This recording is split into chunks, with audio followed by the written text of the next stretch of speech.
Hello, hello, welcome, welcome. Uh we are back. My ring light has packed up. I'm gonna look a little dark on this stream. This is the last and final live from Santo Domingo stream. I will be returning to America this week, so this is it. All this exotic location of being in the Dominican Republic, which you enjoy, with all the palm trees and geckos and in the past. But yeah, moving back to DC, so some of my stuff is packed up. So I'm looking a little dark here, but I am joined by Carmine of Red Team Review. How's it going, Carmine? It's going fine. I'm going to embarrass you a little bit, though. Mm-mm. It was your birthday a couple weeks back. Oh, How old are we? dirty lies. Dirty lies. I was never born. Mm-mm. How No. old are you now? Some age. Some age. Well, 72? you don't 72? look a day. You don't look a day over 48. 72? Uh, 14? 14. How's the World Cup? What have you been watching? Japan Netherlands was fucking disgustingly amazing. Second half was so good. Mm. Holy shit! Holy Yeah. shit! The Blue Uh, Samurai. wait. I know Japan had tied it up. Did they win? What happened? It was a tie. Yeah, but it was Yeah, yeah. the first half. Nothing really happened. Second half is where it just exploded. I watched Morocco Brazil tie, which was also really good. Dude, if I was in charge of that country, I would have that team flogged in the streets. That is a poor performance against From Morocco. Brazil? Really? Yeah, of course. Fuck yeah! What was that? I You, watched a the little bit you I've watched a little bit of Curacao, uh, Germany. Germany. First off, the Germans celebrating their seventh goal. Like first, I mean, it's Curacao. like Curacao has no business having a soccer team. I mean, there's like four people on the island. What are they doing? No I business. think. No I think. business. I think someone said like a quarter of the population of the island was in the stadium or something. Yeah, It's yeah. I like mean, it's like it's 50,000. Like, yeah, the population of Curacao is not that much.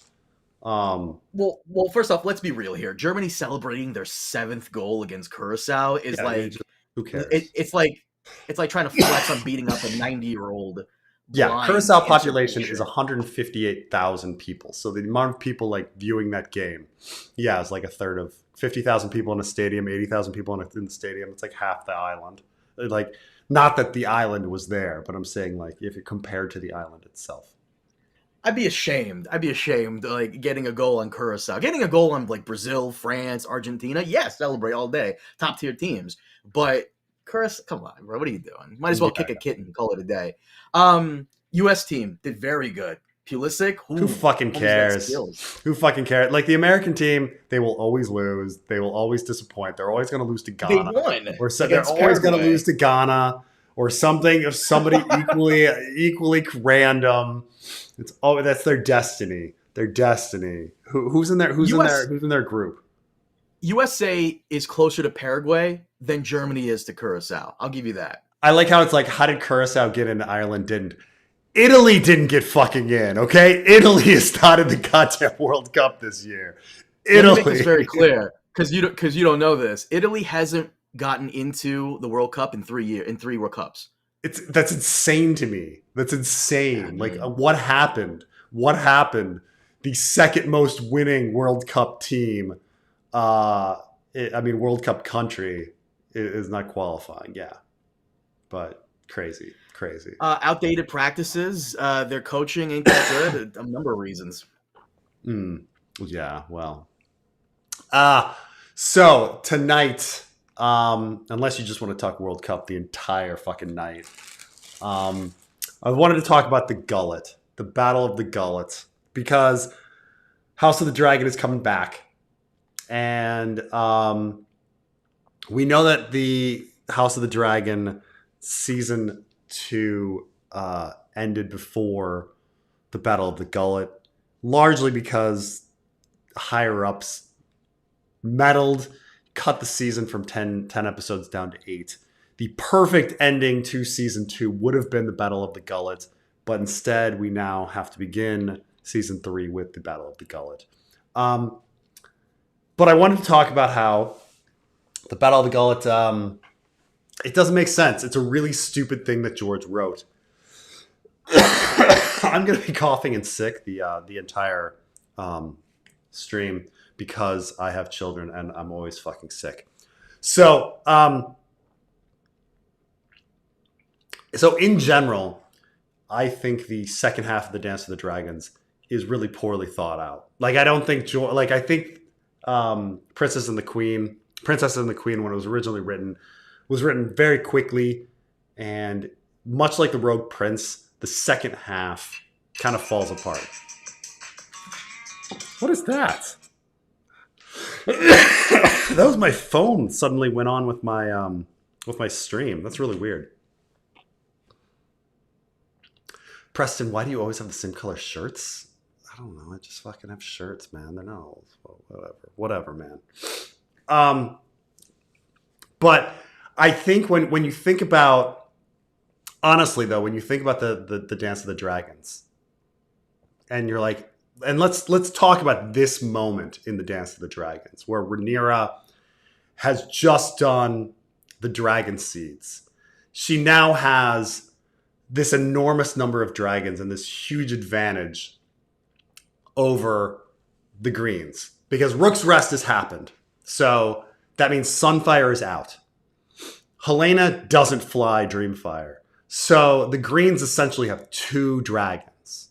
You know, they have Vagar and they have Tessarion, but Tessarion's like tiny, right?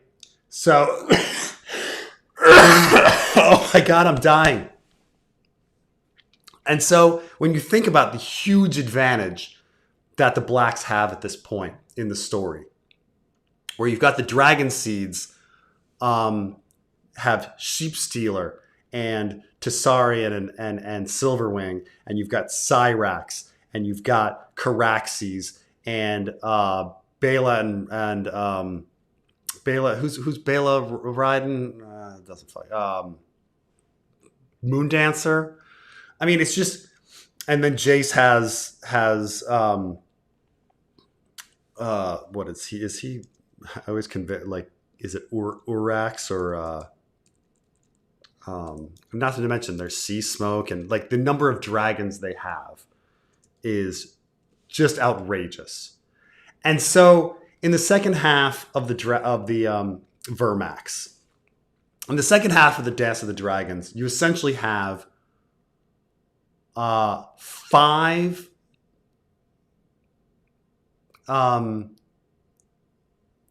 let's see. I'm going to talk about the 1, 2, 3, 4, 5 ridiculous events are required to bring down Rhaenyra. 5. The Battle of the Gullet is just the first, but you talk about like how many things need to go wrong for Rhaenyra to lose at this point because she's so overpowered and has such an advantage. There should be no reason for her to lose the war at this point. So you just have you have the battle of the Gullet, which is ridiculous, and then you have the betrayal of Ulf the White and Hugh the Hammer, and not Hugh the Hammer, but Ulf the White and God damn it, who am I thinking of, Carmine? Nettles? No. The other betrayer. Hugh Hammer. It is Hugh Hammer. Okay, yeah, you're right. It's Adam. It's Adam who stays true, right? So you've got the betrayal as number 2 ridiculous thing. Then you have Rhaenyra's paranoia against Alan, and then you have Rhaenyra's paranoia against Nettles, and then you've got the storming of the Dragon Pit. And so you've got just like 5 huge ridiculous things that need to take place to bring down Rhaenyra at this point to like undo all of her fucking dragons because she has so many goddamn dragons. So Gullet. Here's the problem with it. All right, let's bring up Fire and Blood. And it's almost like, oh, George, like, what were you doing here? What were you doing? Okay. Here we are. So here's Fire and Blood. So essentially, the end of 129, a lot happens. Like they plop Aegon III and Viserys II onto a ship, and they're like, go hide in Bravos. And while they're on, or go hide in Pentos, and while they're on their way, Jace does the dragon seeds, gets all the dragon seeds in like a week, crazy. But then while Viserys and Aegon III are on that boat, they run into the Triarchy, who has 90 ships who are coming in to attack. 90 ships. So they immediately capture Viserys II, and Aegon III flies home and warns everyone that the Triarchy is coming in. And we have this here, they got the Patashi Cog, Gay abandoned, and then he came in. Aegon arrived desperately clinging to the neck of his dragon Stormcloud. He was white with terror. Okay. And so now they have Prince Viserys, but everybody kind of goes to war not even thinking about Prince Viserys, because they're just like, I guess he's dead. Like, it doesn't affect anything. It's very lucky that Viserys isn't killed in the war. It isn't killed in the Battle of the Gullet. So rather than taking Viserys back, the Lyseni admiral divides his fleet for the attack. So one pincer enters the Gullet south of Dragonstone, the other to the north. Okay, let's put that on. So here we go. There's Dragonstone. They're going north of Dragonstone and south of Dragonstone. 45 ships north, 45 ships south. Something like that. Okay. And then in the morning hours of the 5th day, battle was joined. And so Shakaro's warships swept in with the rising sun behind them. Hidden by the glare, they took many of Lord Valarian's galleries unawares, ramming them or swarming aboard with ropes and grapnels. So George just established in the previous paragraph that, I'm sorry, two paragraphs, that Aegon has warned everyone that the Triarchy is coming. So no one should be being taken unawares. Like, no one. Okay, they were warned, but then they all of a sudden forgot about this attack.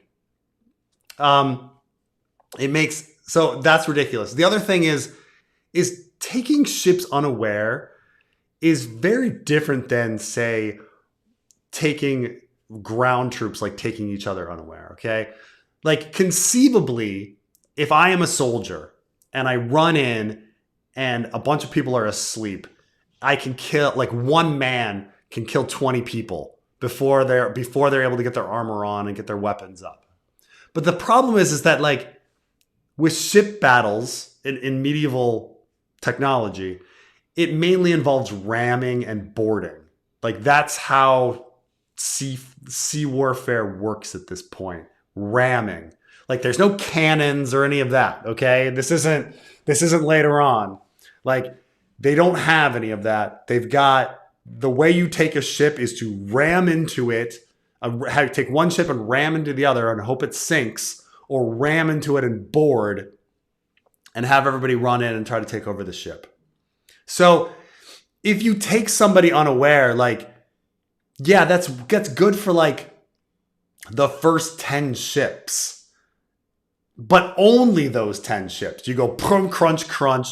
Okay, 10 ships are taken unaware. Everybody else is now aware that ships are coming in and it's time for battle. Like, like there's no huge advantage to taking somebody out. I mean, there's a small, but it's not like you can just, like, it's not like a small fleet of 90 ships, 45 ships, or whatever their pieces are, can then take out the entire Velaryon fleet. You know, if you have 10 guys that take 50 guys unaware, those 10 guys can kill all of them. If you have 10 ships, there's no way 10 ships can take out 50 ships by taking them unaware, because they would ram into 10, board, have those fights going on, and the other 40 ships are now completely aware of what's going on. Like it doesn't work in the same way. So you can't argue like, oh, well, they took them unaware. Like, no, you can't have a big slaughter battle by taking somebody unaware with ships. It doesn't work that way. But even in that case, they shouldn't be taking them unaware, because Aegon III flew back and warned everybody anyway. So anyway, they took them unaware. Then they left Dragonstone unmolested. The Southern Squadron fell on the shores of Driftmark. So it was the 45 ships came in to the Velaryon fleets and took them unaware. And then the other half is sacking Driftmark. So it's this tiny number of ships, 45 ships, taking out the Velaryon fleet. Because the other half is falling on Driftmark, landing men at Spicetown, setting fire to ships in the harbor, I guess. By mid-morning, I guess they're trying to get them when they're moored. But why are they all moored when Aegon III came in and warned them? By mid-morning, Spicetown was burning while Mirish and Tyrashi troops battered at the very doors of High Tide. Like, you can kind of say like, oh, well, look, you know, they landed in Spicetown and then they set the ships ablaze. There aren't docks for 200. Like, the Velaryon fleet is probably something like 150 ships. I think later on in the war, when we get to the Oakenfist period, like afterwards, we're told that the Velaryon fleet's like 190 ships at that point. So assuming that the Velaryon fleet is about the same size, or would be bigger because it's before the war, you can't. They're not at docks because there's not that many docks. You can't build that many docks, so they're like out anchored in the harbor or something. So like running around Driftmark, setting it ablaze, you can't get that many ships. Like, they don't have that many docks. So, like, you can't burn that many ships. So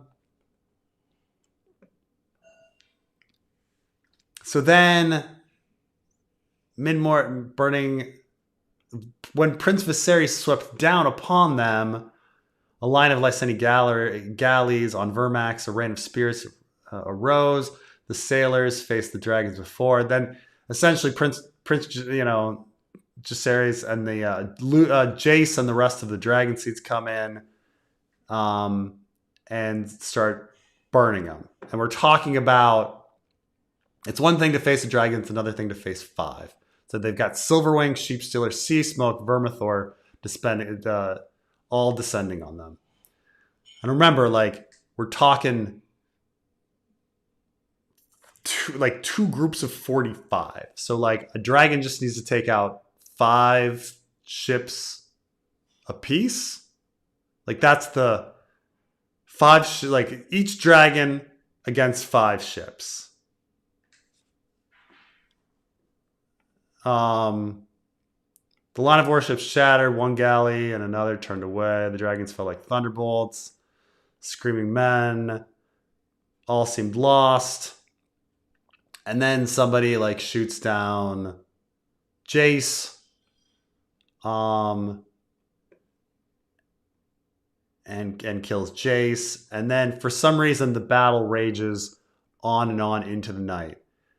I don't know why it's taking each dragon so long to burn this fleet. Like I say, it's 5 ships. Like, each dragon needs to burn 5 ships in Fleet 1 and 5 ships in Fleet 2. So they need to burn 10 ships. So you kind of say, like, how long do you think it takes for a dragon to burn a ship. Let's say it takes 30 minutes. Let's say it takes solid 30 minutes for a dragon to find a ship and burn it. Just keeps missing. They should be done with this in a few hours. It should not be off into the night and into the morning. Like, this should be over. Like, there's not that many ships. There's a lot of dragons, relatively speaking. So he had taken his combined fleet now of 90 Mira ships from the Stepstones, and 28 survived to limp home, all but 3 crewed by Lyseni. I don't know how he did this, because didn't they land their ships to sack High Tide? I don't know how that happened. I guess they'd be mostly from the non-High Tide burning group. And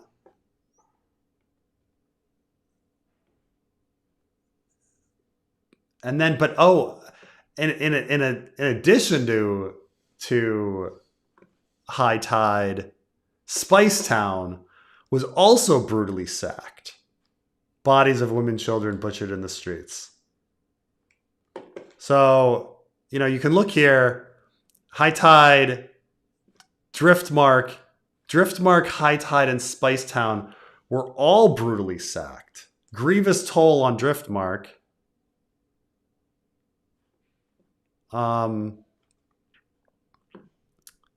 They're saying Driftmark is,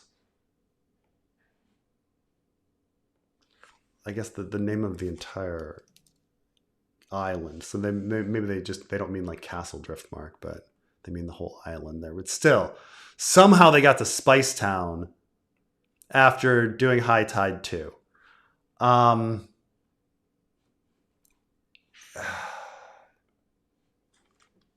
And then all his treasures were consumed by fires. The Velaryon fleet lost almost a third of its strength. Thousands died. How is this? I mean, okay, let's say the Velaryon fleet, 150, 190 ships or something. They're losing like 60? How are they losing that many ships? How are they taking, like, none of it makes sense to me. Like, none of it makes sense. First of all, the warning, the surprise doesn't make any sense. The numbers don't make any sense. Like, the fact, like, the dealing with the dragons and how they survived a battle with so many dragons doesn't make any sense. The whole thing is just not well thought through in any sense. This is just one of those situations where George was writing.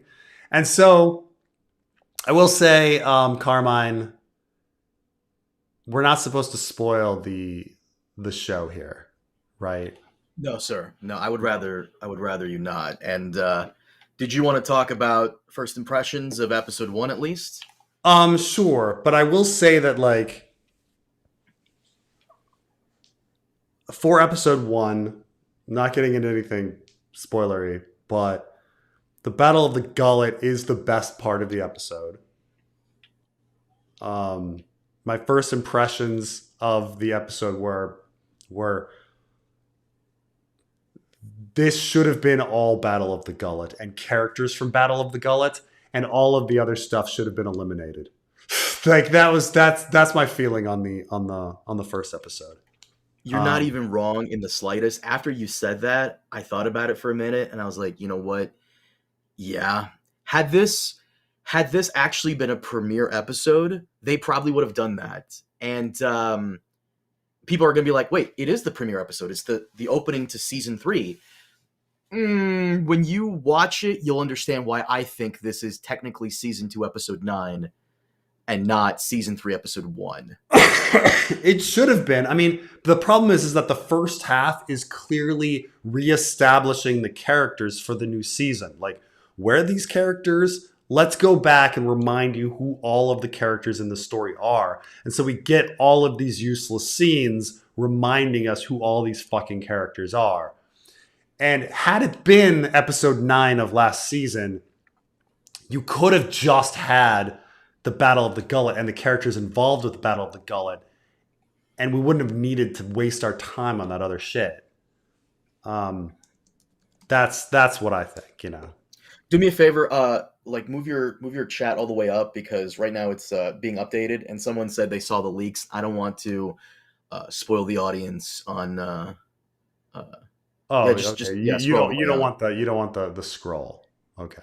Yeah, just keep the scroll all the way up. I will leave you at Japan is 18th. The episode was fine. It doesn't. What did you ever go? I messaged you afterwards. Did you ever go and watch the opening to seasons 1 and 2? I'm trying to remember. And I'm not talking about the Council of 101 in season 1. I'm talking about the opening, which is Rhaenyra flying through the clouds. Right besides. Besides the council. Besides the council. The Council of 101, then it's Rhaenyra climbing, like flying through the clouds, right? Right, and in season 2 is Jace at Winterfell, and you get that beautiful Stark music. And then season 3, I won't spoil what the opening scene is, but the opening scene is a nothing. It's a nothing. In fact, maybe it's the episode that we saw, but the opening scene was very ugly in terms of like color grading. Like, did you notice that? It was kind of Oh, it was definitely. I will say this: if this were episode 9, it wouldn't fit tonally, because this season is all of a sudden very gray and dour, yeah. And we left last season everything being bright and cheery. Like, even thinking about, like, I was thinking about my whole joke about Tywin Lannister's wacky adventures. Like, when he was in the Free Cities, it was a colorful, high energy,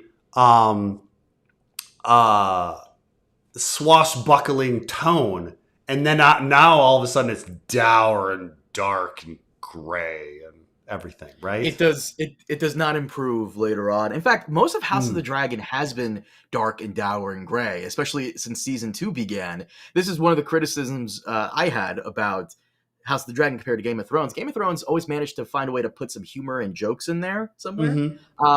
House of the Dragon just has no Tyrion or Bronn. It has no Tyrion or Bronn character. I think with the original Game of Thrones, it was okay to have a dour environment like North of the Wall, because you were then cutting to Essos, which was always colorful. But if you're not going to be cutting to Essos, you're just going to have this like dour gray fucking looking story, you know? It could be what we saw. By the way, I should give a huge thanks and shout out to HBO, Bang Bros, and the Cartoon Network for flying us out to London for the premiere. Of course.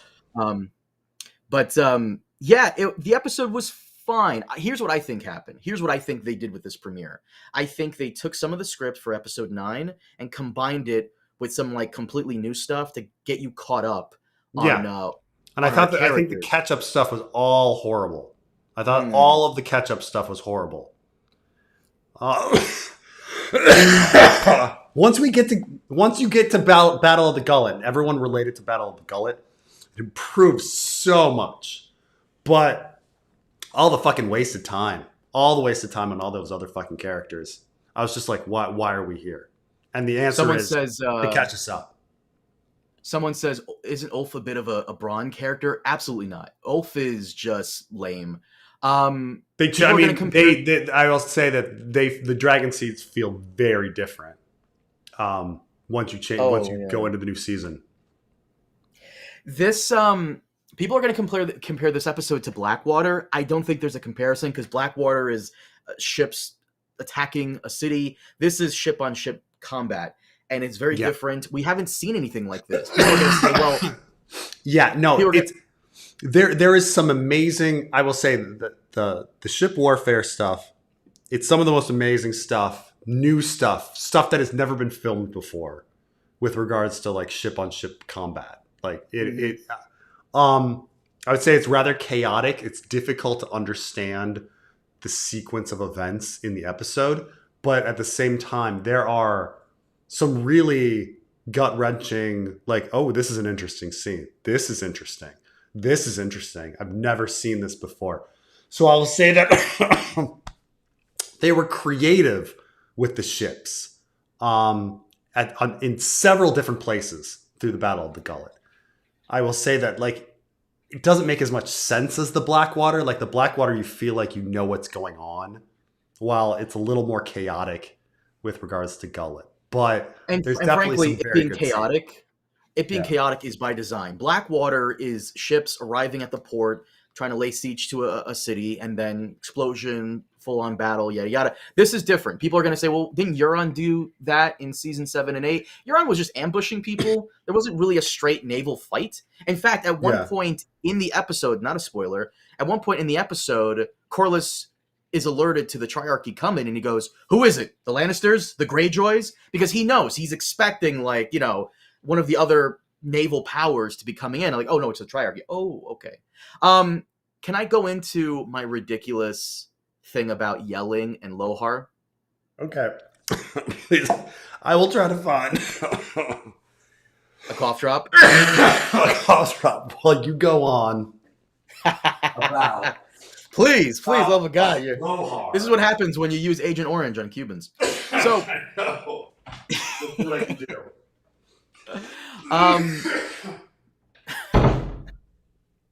Hear him from here. Episode 1 wasn't bad. It wasn't good. It was one of the episodes of all time.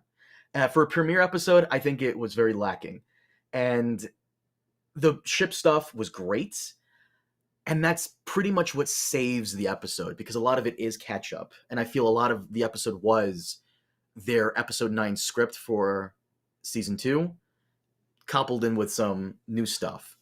And frankly, episode 2 kind of feels the same way. If you are someone who has watched my conversations on House of the Dragon season 2 and how I originally thought it would end, Rhaenyra at her lowest and then ending the season at her highest, that's pretty much what you can expect without giving you any major spoilers.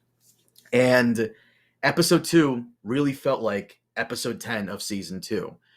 Whether or not that was a good decision, we'll see, because they only gave us about like 4 or 5 episodes. So we will see. But it does seem like season 3 is really going to have 6, not 8. I don't know why they would have made that decision. And Preston is 110% right. After watching it a second time with him, the first episode really should have been centered around our Gullet characters, because they do a good chunk of the emotional heavy lifting here. Any Alicent fans in the audience, I'll admit this right now to you guys. I hated Alicent for most of season 2. And I hated Alicent for most of season 2, but she actually does things in the premiere. She actually plays the game. Oh my. All right. You got a cough drop? Got a cough drop. Hopefully I'll do something. Bad. I was telling them how Alicent is actually playing the game in the premiere, which is good. It's about time.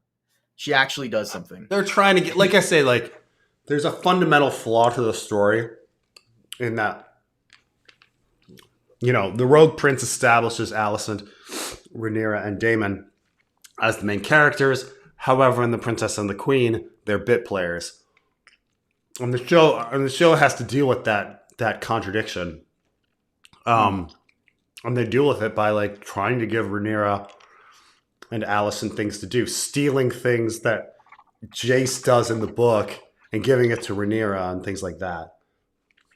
But there's it's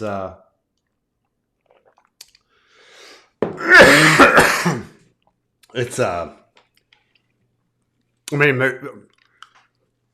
I see what they try to do with the show at different times.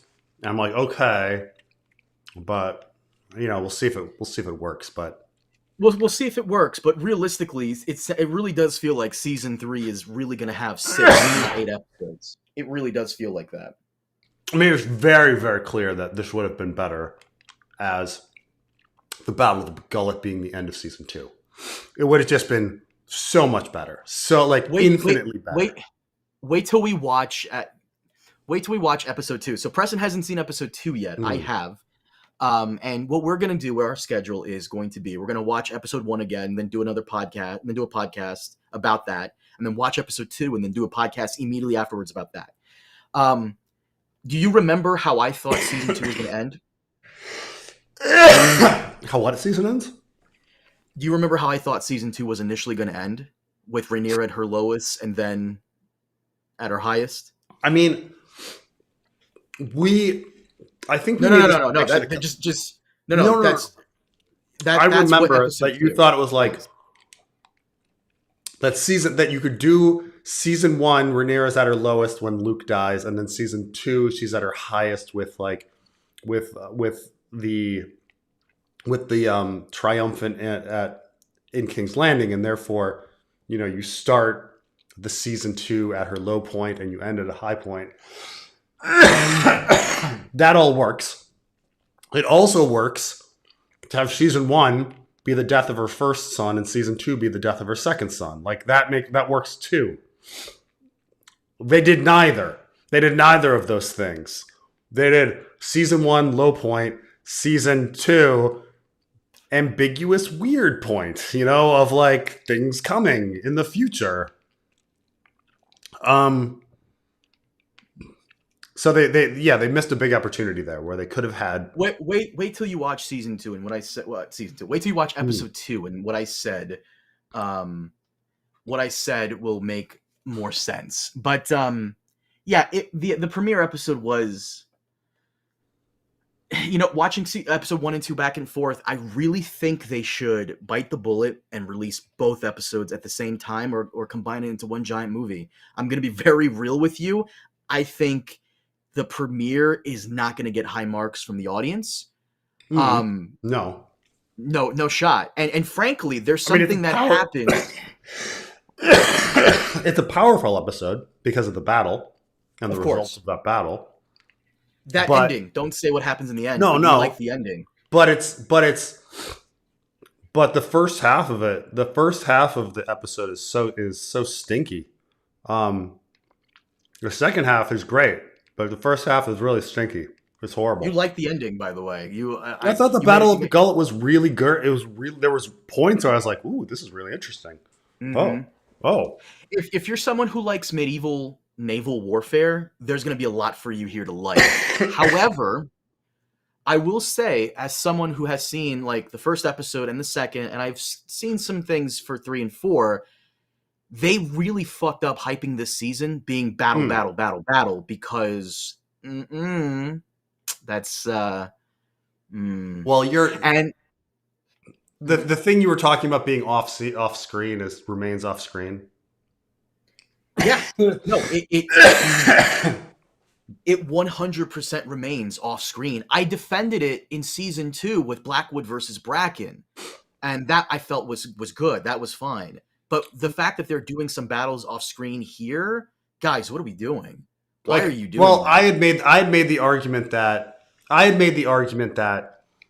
Fish Feed and Butcher's Ball should be combined. Like, just combine those two fucking things. They're so similar. Like, why not? However, they did not.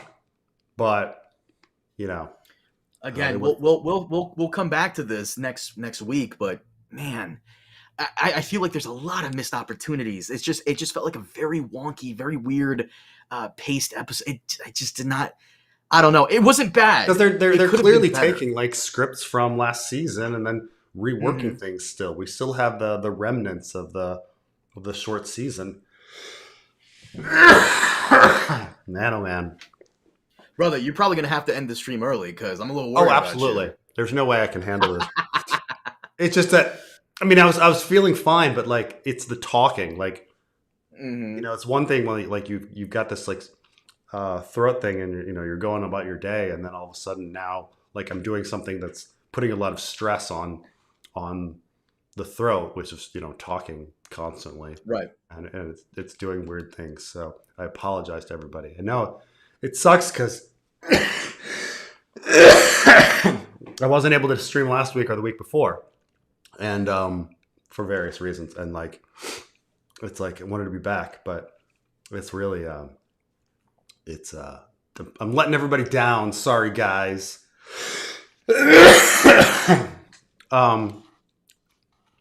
So yeah, Carmine, on happier news, other than House of the Dragon, which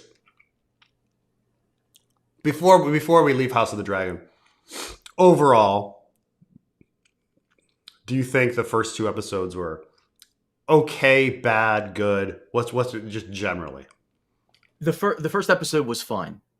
The second episode is better, but they really, if I was in charge, I would have combined them and removed some of the fat. Yeah. And a good chunk of the fat comes from the first episode. Because also, I want to make this very clear to people who love saying, well, none of this was in George's book. Don't worry about that. Like I said, I just went over the fact that like George's book makes no sense, and you have like Fire and Blood, specifically Princess and the Queen. Like here, there's fundamental flaws logically, and with regards to characters and like having main characters. And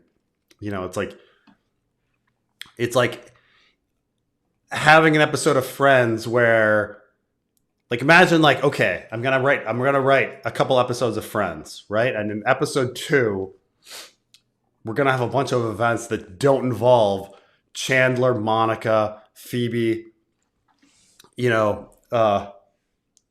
Ross, Rachel, and they're just going to involve like that waiter at the coffee shop, and you'd be like, what? Like, really? You wrote an episode of Friends like about him? That's the source material. That's Fire and Blood, and so they've got to fix that fundamentally, but they also have to fix shit like the Battle of the Gullet makes no fucking sense. And it makes the show Battle of the Gullet makes more sense than book Battle of the Gullet, which in regards to this episode, somehow Gullet in the book is more chaotic than Gullet in the show. And to the theme of your main topic here, do you think Gullet in the show makes more sense than Gullet in the book? Yes. Yeah, I mean, even though I was very confused watching Battle of the Gullet on the show, like why are they going through that canyon? What's going on with people seeing high tide and stuff like this? Like, makes a fuckload more sense than what I just explained. Interesting. Well, there it is. They cut the major thing. They cut the major thing of like, don't say what they cut out, but let's just say they cut the thing. A lot of things that just don't make any sense, and I understand why. I'm like, oh yeah, that's the true. Things that they cut, I can see George crashing out over that. Like, absolutely. I would not thought like if had the lawyers not talked to George, he probably would have done a Toxic Butterflies Part 2 based off the missing character. The stuff that was cut is major stuff for like down the line plot lines. At the same time, for the short term, it makes a lot more sense to cut that. Like in the short term, man, the story like it makes a lot more sense that's not there. But yeah, if you're talking about Toxic Butterflies, like something that would happen in season 4, yeah, that was kind of important information that you just cut. But before like so I'm gonna go on BRB. Like I said, the episode wasn't bad. I just expected more, and I Yeah. wanted a bit more, something more cohesive, something a bit tighter. And Gullet really saves the episode from being a bad episode, in my opinion. Before you go, I wanted to ask you about, did you listen to Danny? Did you do any rewrites? Because I haven't listened to it, but I Oh, you read it didn't when you listen sent to it the to me. Danny? You didn't listen to Danny? Did you? No, did you? Because you gave me the to Well, I mean, I hold on. Let me set this up for the audience because I was able to when Preston first gave me Danny, I was like, no, this needs right. I the mean, and you extended. reread. I mean, there's little changes that go through like the whole thing. Like it's funny because you always read like the first draft, and then you're like, okay, that's good. I read it. I don't need to read it again. But I was like, Because you like very rarely so much make work goes from like first draft to final, because you and don't really make that many like new changes. And I don't again, let make me many set this up for the plot audience. changes. That's what you're more interested in is the plot Well, versus yeah, like I'm curious to see what you're wordsmithing. gonna do for Danny. You don't care I about was able. wordsmithing that much. I mean, it's fine, but I was able to convince Preston to channel his inner 80-year-old man, finger stained with Buffalo Wild Wings, writing a sex scene. Because when you gave me the first draft, there was no extended sex scene. But No, no, then, no. I added this. what Yeah, was that line about silver and the pearl and the silver? he searched among gold and silver for her pearl. Yeah.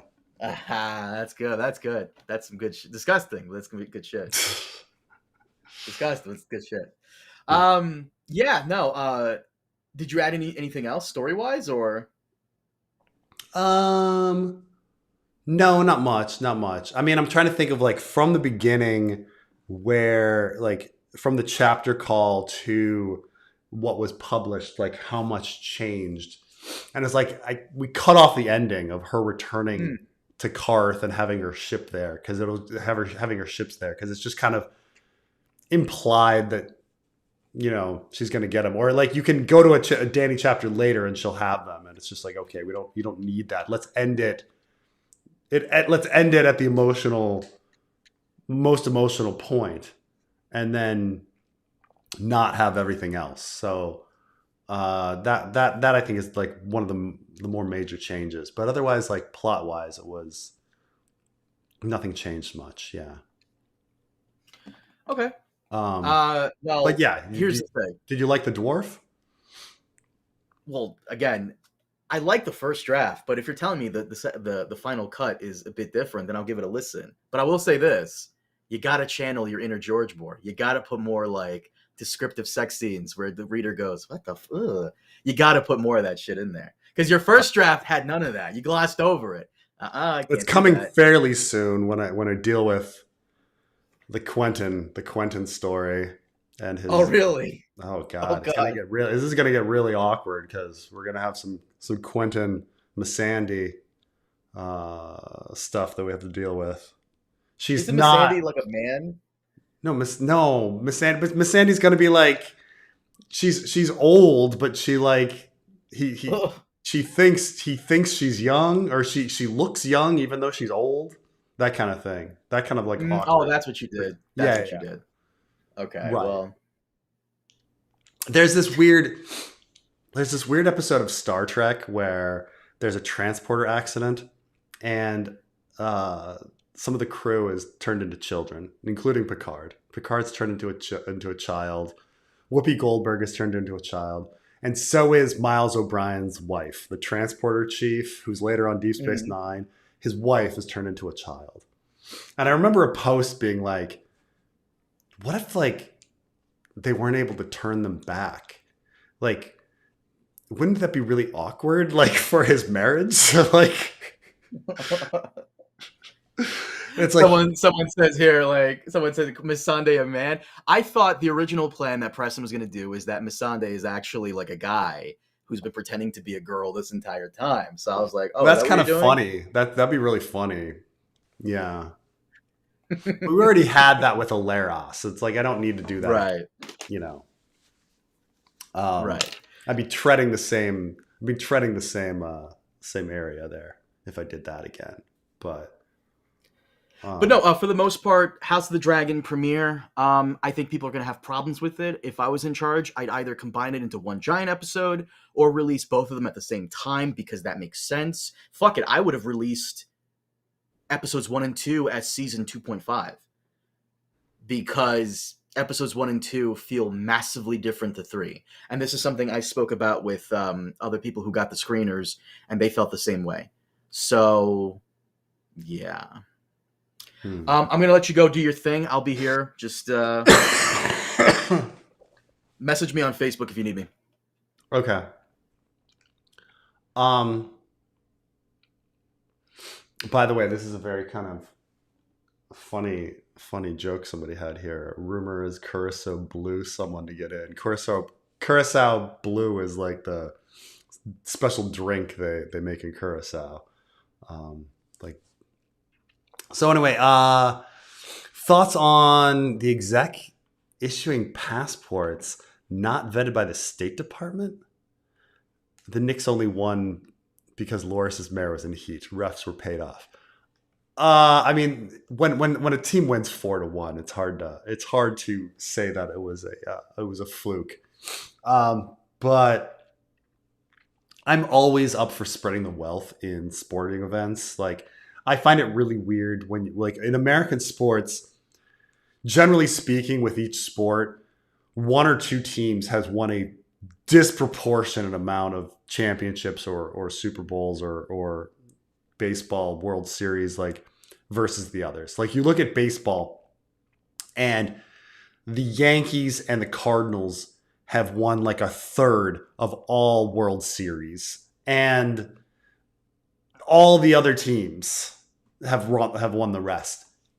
With basketball, like you look at the Lakers and the Celtics, they've won so many, and it drops down to, it's like 16, 17 a piece, and it drops down to like 6 is the most after that, because I think the Bulls have 6, and like the Spurs have something like 5. How many championships do the Spurs have? So they've won 5. So, like, anytime you're like, do you care about the Knicks? Not really, but I'd rather have them win versus the Spurs. Because I want things spread around a little bit, So good for them. Good for them. I'm always up for the underdog. But as for the executive issuing passports without the State Department, I don't know if that's legal. At the same time, what's legal anymore? Like, everybody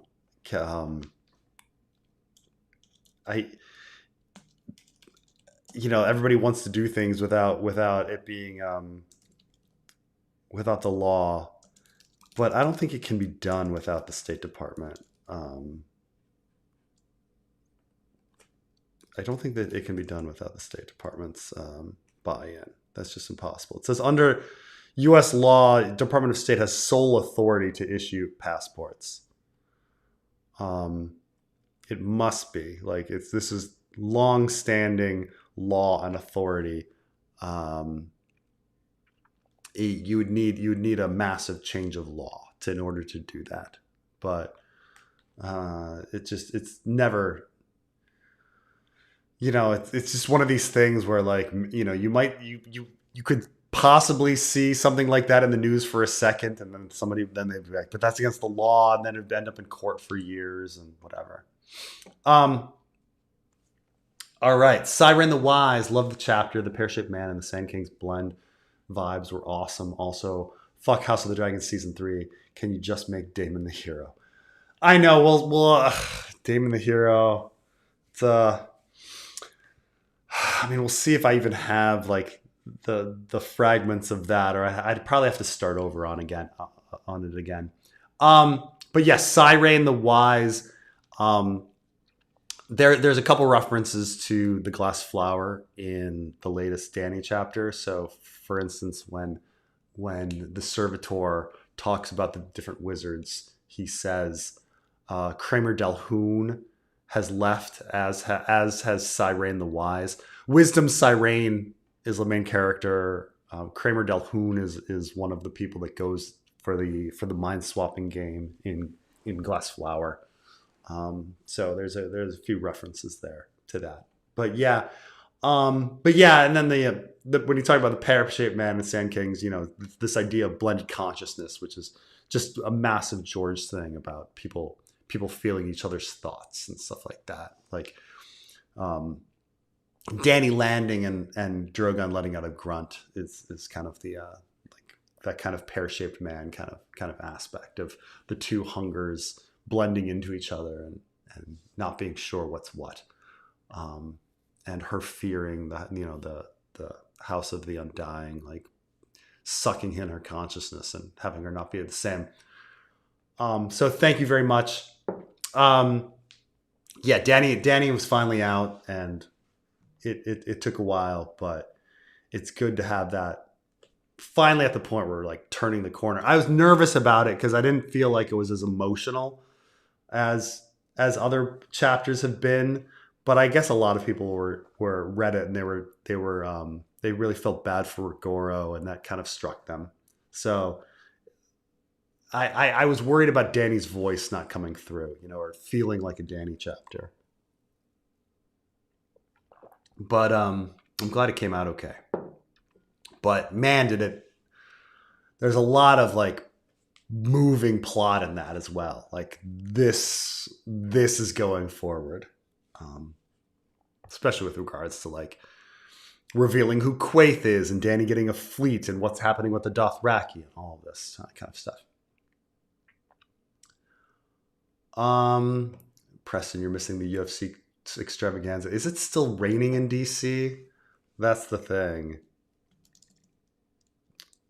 That was the hope is that it was gonna ruin the fucking. The hope was that rainstorms were gonna ruin the UFC fight, but maybe we that was too much for to hope for.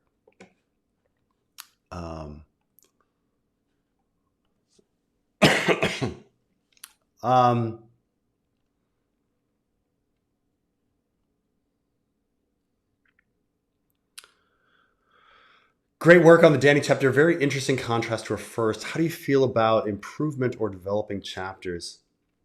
I think over time, I've gotten a lot better at recognizing how to write like George. Like that's certainly changed over time. There's certainly the early chapters. They're still good. They still have interesting plot, but they're not. They don't have this. They don't flow in the same way as later ones do. But at the same time, they were shorter. Like the chapters now are getting longer and longer, which worries me because it's just like, ugh, they're not supposed to be this long. They're not. George didn't have that many long. Like George's chapters are getting longer over time too, but they're not getting that long, and so that's the problem. Like there's a big difference between structurally how the fanfic is coming together and how, say, A Dance with Dragons is. Like I've been keeping this like word count in the table of contents. And you can kind of see when you get to the end here that I have this like stretch where it's like Davos, 7,700. That's really long. 7,600, 8,000, 6,700, 7,000. Those are incredibly long chapters to all be together. George probably would have broken those chapters up and had many of these chapters or something. But it's like thematically, I just wanted all the information there, and I wanted to get the event over and advance the plot forward. And so we're dealing with like a very different setup than George, where George might have many chapters of a character while I'm having few longer chapters with these characters. And so it's but this is worrisome that this stretch had so many chapters, so many characters with such long stories, and it's like just gotta wanna shorten it down, shorten these people's chapters down. There's a lot that, like, when we get to Bran here, I know that's going to be a really long chapter too. So it's like gotta shorten these things up. So gotta focus more on that. It's just that there's so many plot threads that I want to like close up that it's hard to get it all. And in fact, like even with Karth, like Dany and Karth, there's some things I didn't get to that I really wanted to get to, like Karth's history and their three walls and stuff like that. And it's just like, nah, doing none of that. Just moving on, got to move on. It's like I knew that with Dany, we wanted to do the three storylines that she ran into when she first came to Karth. Like when the three visitors came, it was Pyat Pri, Xaro, Zoe, Daxus, and Quaithe. And so we knew that like Warlocks, Quaithe, and Xaro, like the merchants, like those would be the three. And so that repeated again. But not much else could be explored. So it was like there's very little that I could cut from it. Always seemed odd that there's no culture of smoking in Westeros or Essos. We have corn, but no tobacco. Not even hookah. Do you think Targaryen Valyrians would love breathing out smoke for a high? There is there is one thing. It's true that it's very funny that there's no smoking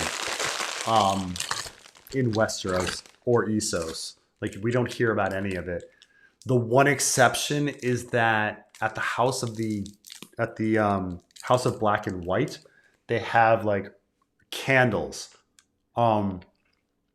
scented candles that cause hallucinations. So there are situations where people are taking in smoke and breathing in smoke and having experiences from that.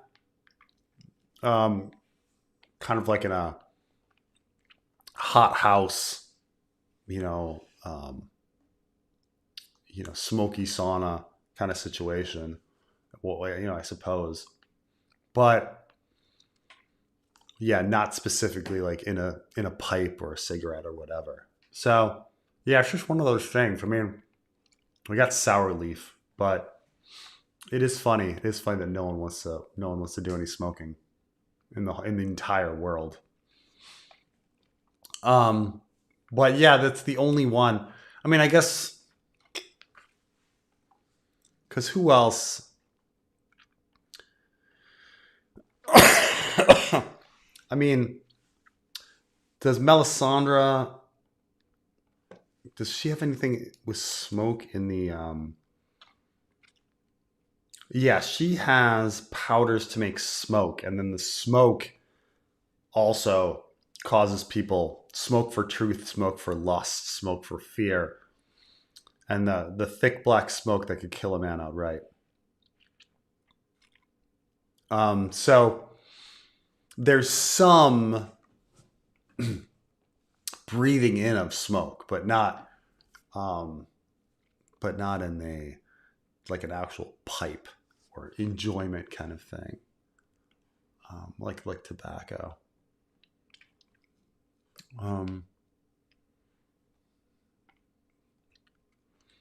But you would think that you're absolutely right. That you'd think that, considering that they do have the technology and understanding, both the House of Black and White and the Red God understands that breathing in smoke can cause hallucinations. That you can bring in drugs through smoke, right?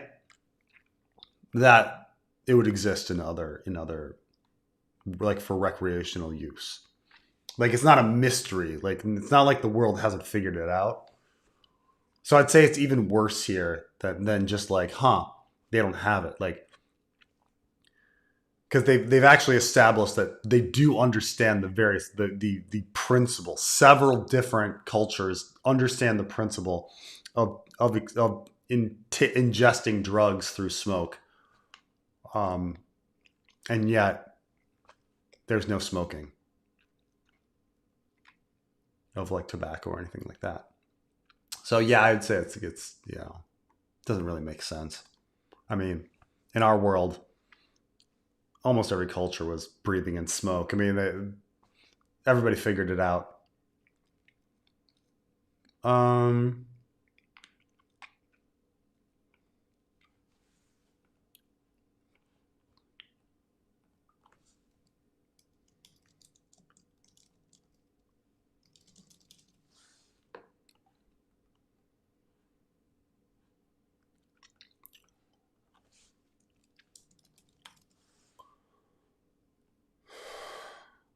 um, was Shaddan a good deal maker? The spice must flow. I'm trying to. I'm not quite.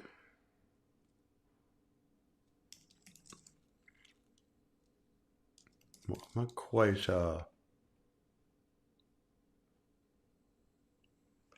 understanding this one, but you'll have to. I'm not sure what I'm missing here. I don't know what Shaddan is. Um, so I'm missing something, but I'll look out for any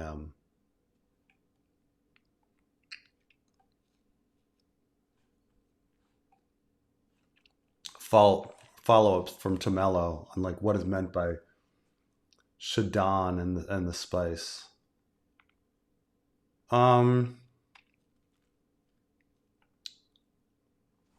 High Preston, could Bran be matured by writing him as Billy Pilgrim or Dr. Manhattan type, blending alternate versions of himself? Oh, Jason, what if others are outside time immoral? Thanks, Gemini. Huh. That's an interesting concept. Um, One of the things that I think is a bit off about A Dance of Dragons is that Bran is written in a completely different writing style from the previous Brans. Like George had a way of writing Bran with simple language. Um, his words were not that poetic. It was, it felt like a boy. And then in A Dance with Dragons, his chapters are completely different. They're long, flowery, poetic things. Um, where Bran doesn't. Some of, I mean, he includes those little things like I'm almost a boy, I'm almost a man grown, and like little things like that to try to remind you that he's still a boy. But the other writing is not boy-like. Bran loses his voice. He loses his writing style in A Dance with Dragons. I think it's a bit of a mistake on George's part. I actually think that even though I think the Aeron chapters are all brilliant, the three that exist are written in different styles, and I don't think George is very consistent in his writing style with Aeron, and I don't think he's very consistent with Bran, just because Bran all of a sudden completely different writing style when you get to A Dance with Dragons. Everybody else I'm pretty happy with, like how consistent their writing style is, but one could make the argument that maybe Bran is different because he's crossed the wall, and like future Bran is the Three-Eyed Crow is like influencing his mind, and he's becoming more adult, and therefore the writing style is going to be different. I don't actually think that's what's going on. I just think that George made a mistake. or just made the active choice of like, well, I'd like this just to be more beautiful and poetic now because I want to write about hoar frost on branches and stuff like that. Um, Certainly in the show, they tried to make Bran older, um, and different and changed by the Three-Eyed Crow experience. The thing is like you could mature Bran that way, but I personally think that the story is much more interesting with him as a boy. I think his chapters are more interesting with him as a boy.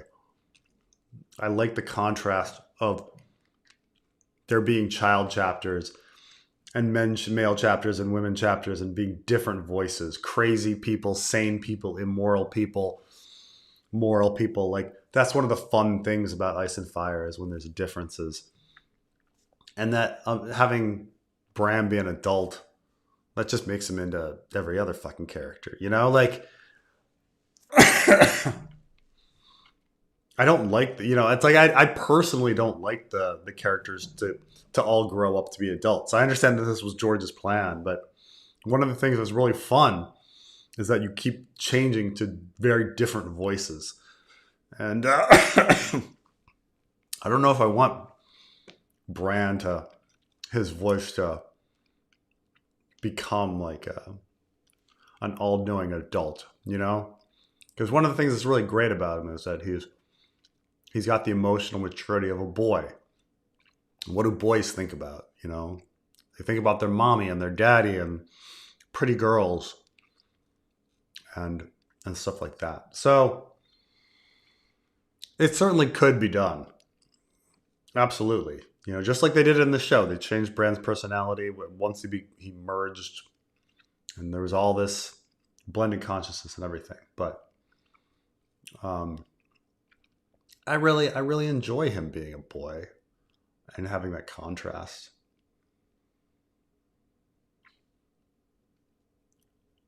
My Ukrainian grandfather used to make an unholy concoction of horseradish, garlic, and lemon for colds and coughs. At the very least, he keep vampires away. I will tell you this: I have a housekeeper here in the Dominican Republic, and when my kids get sick, she chops up onions and puts it under their beds because like the onions make you cry, which like lubricates your throat and everything. But it's just one of these like random little things that like I understand it, huh? But like in America, we just go buy the medicine, right? Like we wouldn't like use this like very easy natural thing of just taking an onion, something that costs like 20 cents, chopping it up and being like put it under their bed. Pretty, all these things about pressing dying.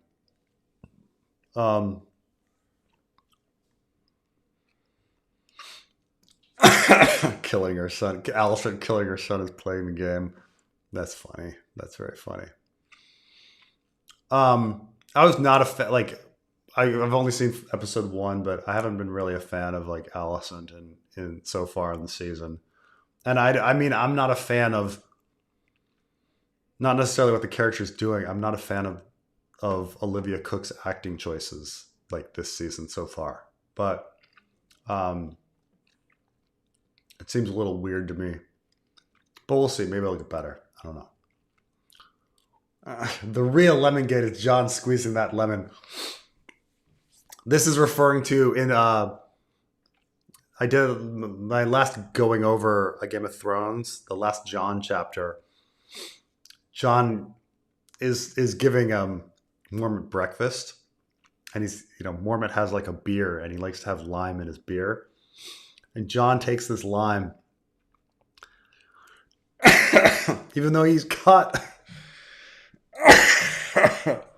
dirks, he's got knives, okay, and he just to put lemon in the guy's juice, he just takes a whole lemon. He just takes a whole lemon and just crushes it in his fist to let the juices like run through his fingers into the freaking beer. And it's just like, could you imagine if anyone ever did that to you? Like, imagine somebody's like making you a drink, and they're putting together everything, and they're supposed to put a lemon or a lime in, and they just take the whole thing and they just crush it, and like the juice is just running through their fist. Like, what are you doing? Like, what are you doing? Like, and it's funny because every time I do it, I have a going over chapter. People are like, "Oh, Preston, you're nitpicking too much here. You're nitpicking too much there." And there's somebody like a few of the posts are like, "I disagree with you on this and this and this. You're an asshole." Blah blah blah blah blah. But you are right about the lemon. Like, that was really fucking stupid. Like, John just crushing a lemon rather than just cutting it and squeezing it like a normal fucking human being.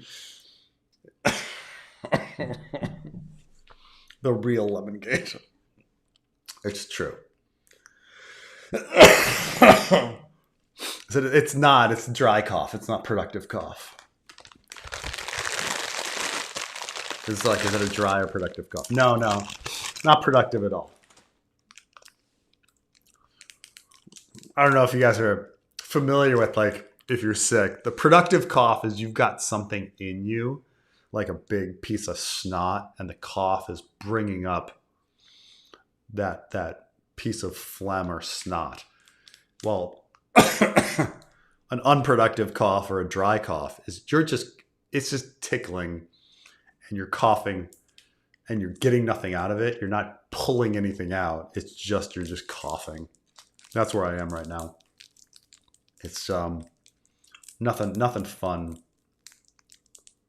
But yeah, it's definitely a little dry cough. It's coming to the end. But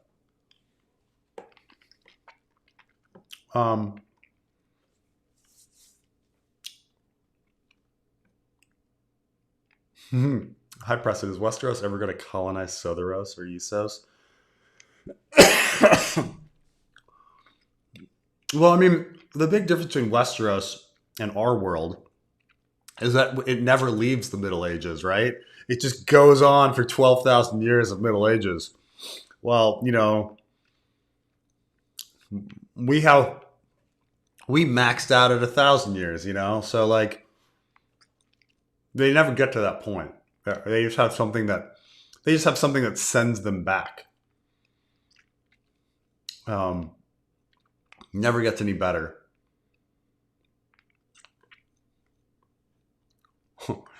Preston, what the? She's a kid. No, Missandei is not a kid. This is the thing. She's like, it's just like the waif.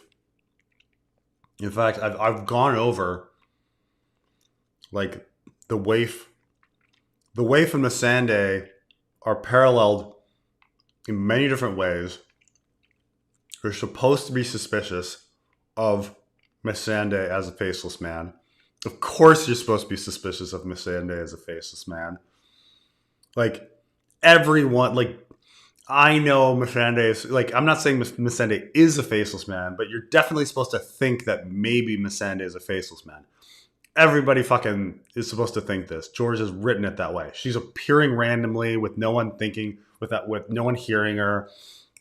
She has masterous like language abilities. She's the ability to read and write and strategize, like that's way above her age. And meanwhile, the waif is doing the same things. And the waif talks about how she's like 44.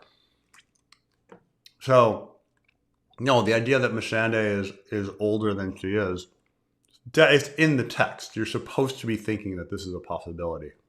And we're just going with that possibility. I don't know. Amadouche not raining. Too bad.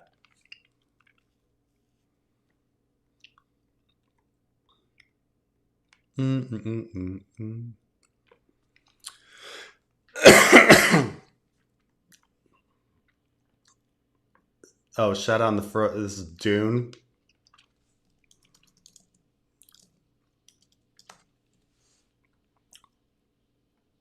Oh.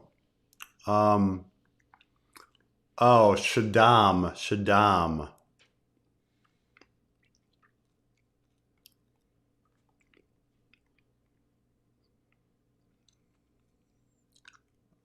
Okay. Saddam, the emperor. Yes. Okay. What was the original? What was Tamelo's original question here? Was Saddam a good deal maker? The spice was slow.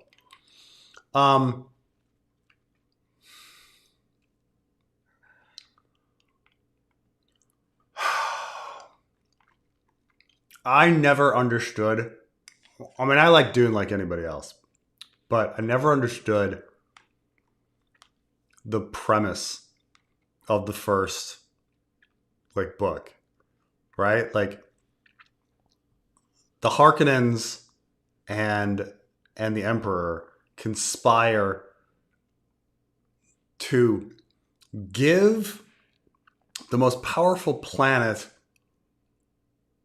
in the galaxy to House Atreides so that they'll go out there and then they'll just get attacked by the Emperor and Harkonnen.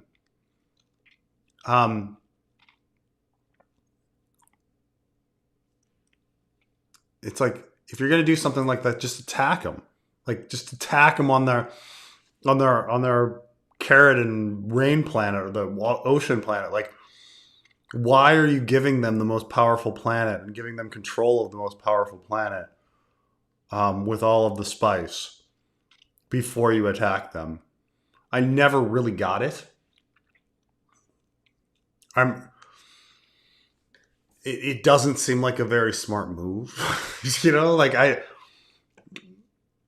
why would you, if you want to conspire and like kill your enemy, why give your enemy the most powerful planet in the galaxy with all of the resources? I never got it. So I don't think Emperor Shaddam is a very good deal maker. I don't think he's very smart because he's just that, like, the fundamental plot of Dune doesn't make any sense to me. It seems like a really dumb move that you would give that planet to Leto. Why would anyone do that? Just attack him. Just attack him and kill him.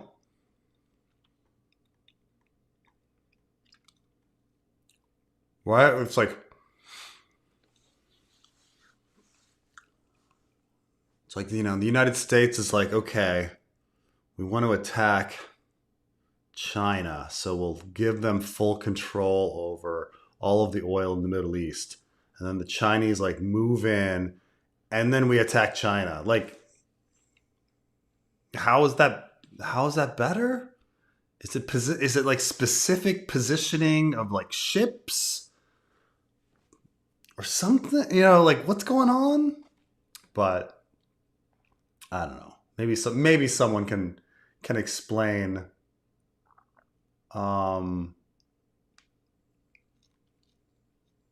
how it actually makes sense. But where am I here?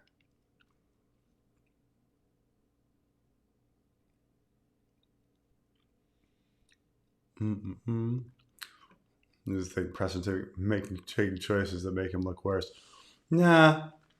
See, everybody, like, I'll tell you this. Every time, like, people have concerns about the direction of the fanfic, and they're like, no, it needs to go here. It's all how things are written. The actual direction of the plot isn't really, like, that important as, like, how something is delivered. And, because I said this before, like, you can take a movie like The Godfather 2, which everybody fucking loves, right? And fundamentally, both of those movies have the dumbest plots. Like, fundamentally, they're horrible, but they're beautifully directed and they're beautifully acted, and they bring out a lot of emotion, and they're very powerful movies in that respect, which is why they're so great. But plot-wise, they're really dumb. They're really dumb movies. Like, fundamentally, The Godfather is a stupid fucking premise. Like,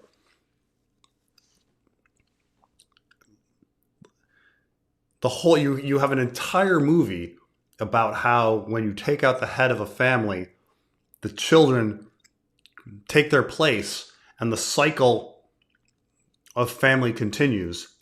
And then the end of the movie is him taking out the heads of all the other families and them all rolling over. It's so dumb. It makes no sense. It makes no goddamn sense. But it doesn't really matter, right? Like, it doesn't really matter. The plot doesn't matter that much as long as it's executed right. So when I say when something's executed right, like, that's it.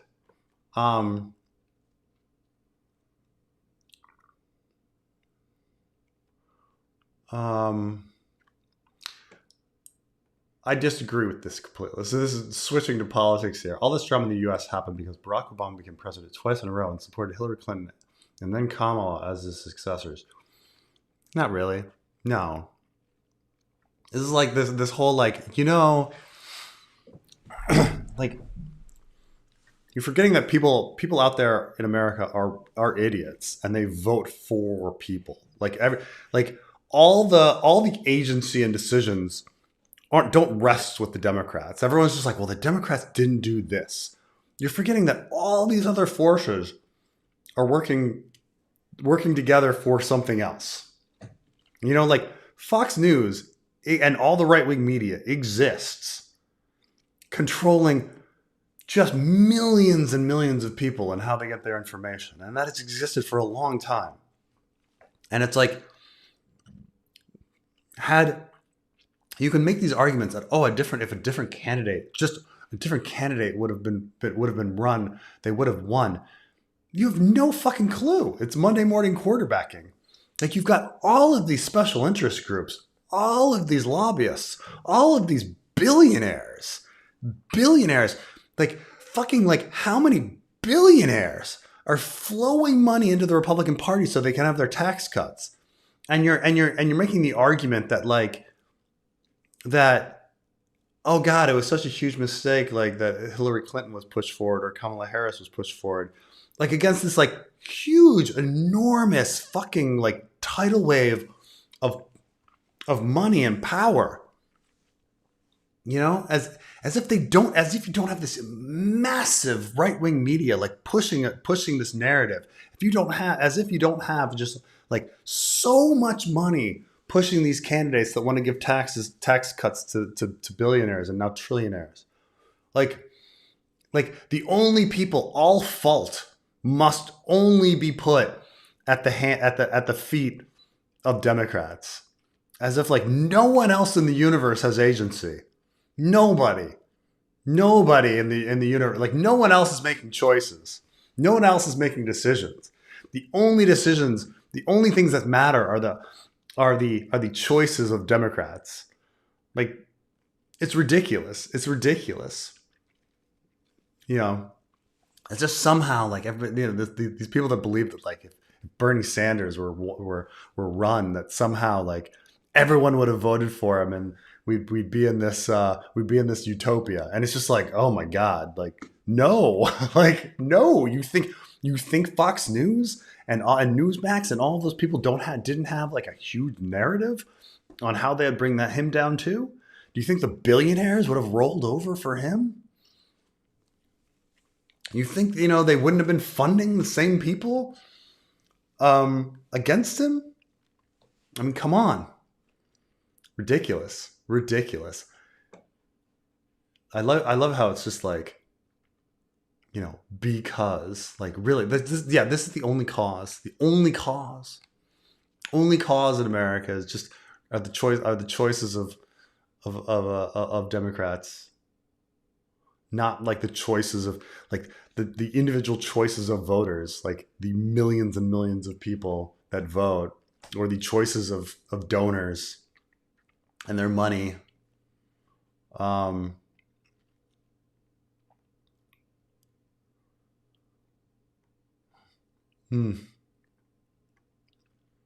These things, I don't know why. Like, I mean, I guess I do know why. Like there's such a huge, you know, like, the right wing media like loves to try to have the Democrats in disarray and have us fight amongst ourselves, like and it helps them put them in power and gets them their tax cuts and their but man, it's amazing how much people fall for this shit, man. They fall for it. Like the fact that any left wing, like the fact that any left leaning people would like have a dislike for Hillary or Kamala is completely put there by right wing media because they're the ones that dislike them, right? So it's like it serves their interest to make left leaning people like dislike these candidates, you know? To believe these stories, like, oh, you know what, Kamala, she was the one funding genocide. She personally was somehow funding genocide in Gaza or some like narrative, you know? It's amazing. It's just like if only Democrats made the exact right decisions, they would have won. This is like it's like the situation like it's like imagine you're a basketball team and you're going up against the New York Knicks, and you're like, the only reason I lost is because I missed 4 baskets, and we say you lost by 2 points, and you're like, well, I missed that basket, and the only reason I lost is because of that basket. Well, what about the other team and all of the fucking money and resources that were put into buying team players and how many scores they got and all of the, it doesn't come down to just like the one shot. It's an entire game of hundreds of shots. But man. Sour leaf sounds like tobacco. Yeah, probably. Maybe chewing tobacco, or in East Asia they have something called betel nut that people chew.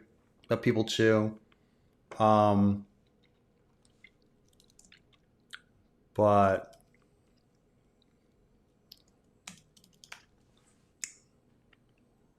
sour leaf.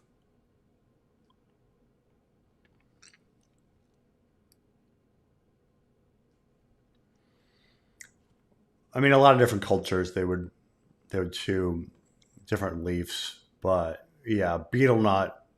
I think of betel nut only because I lived in Taiwan for a while, and betel nut was a big thing in Taiwan, where you get this like nut, and it's like sometimes you chew it, makes your saliva like blood.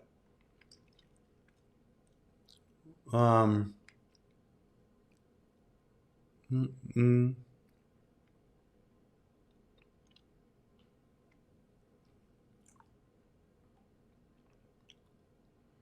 Oh, to Carmine. What was the favorite episode out of the 4? If Carmine's still around, you can ask him when he comes back.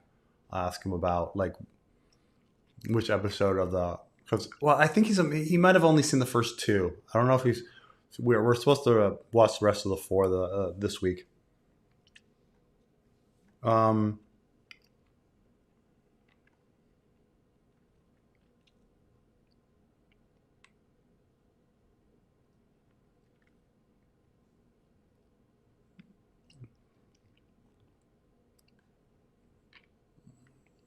How expensive are lemons to import? Like, each one represents like a man who could be on the wall. He like purpose like his lemon obsession is the thing that actually like destroyed the watch. They would have like hundreds more men. Oh,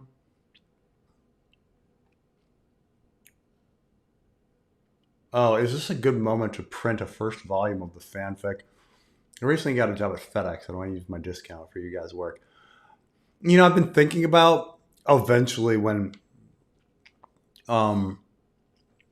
it's finished, there are, I'll try to like have a situation like at the end. We're talking this is in years, but a situation where people can like order a self-made book, something that like is not for sale because none of this is allowed to make money or anything like that. But if there's a free design, you just like go to a website and then you print the book, and then use the arrowhead cover or whatever, and it comes together. And I think that'd be cool. There are some people that have made their own. I've seen people have sent me pictures of their like own fanfics that they put together, where they've printed it out and like bound it and stuff like that. But that's definitely like something that's going to be in the future. Like when it's all done, can we have a situation where people can order their own self-made book, their own printed books, so that people will have for their shelves a Winds of Winter.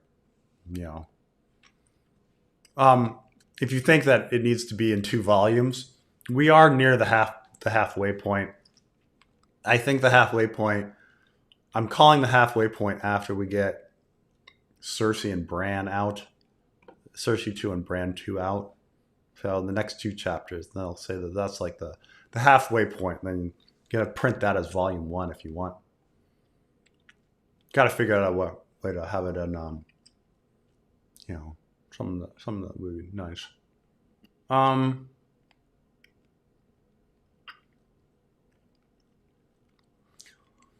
Yeah, the Triarchy surprise is even worse as the gay abandon departs at the end of 129. Attack happens the 5th day of 130. So 5 min days sails close enough. Wounded Stormcloud on the flight. Yeah, this is my problem with it too. I thought about this because you're right that it's like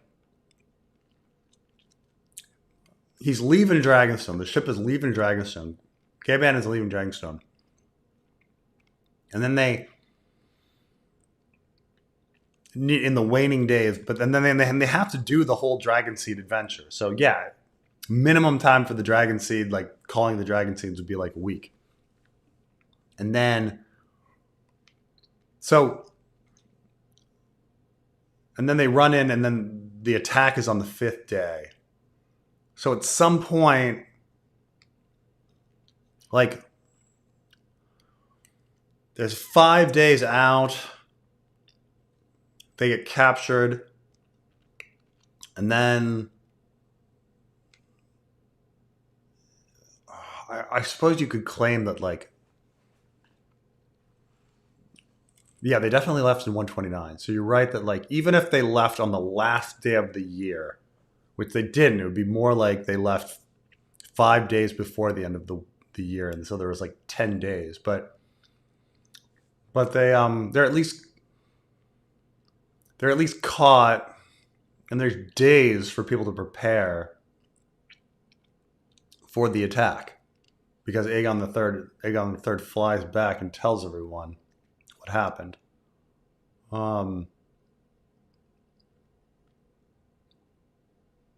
I suppose you could argue that, yeah.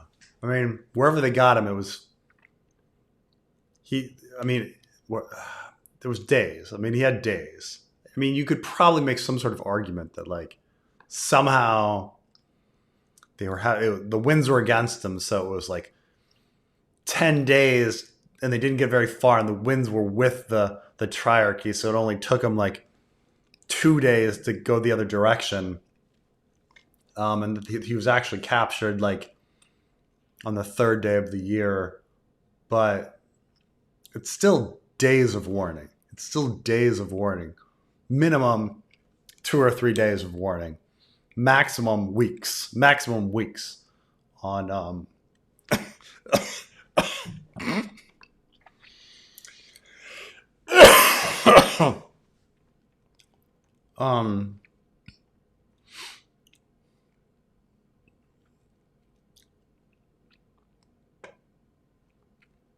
Oh, okay.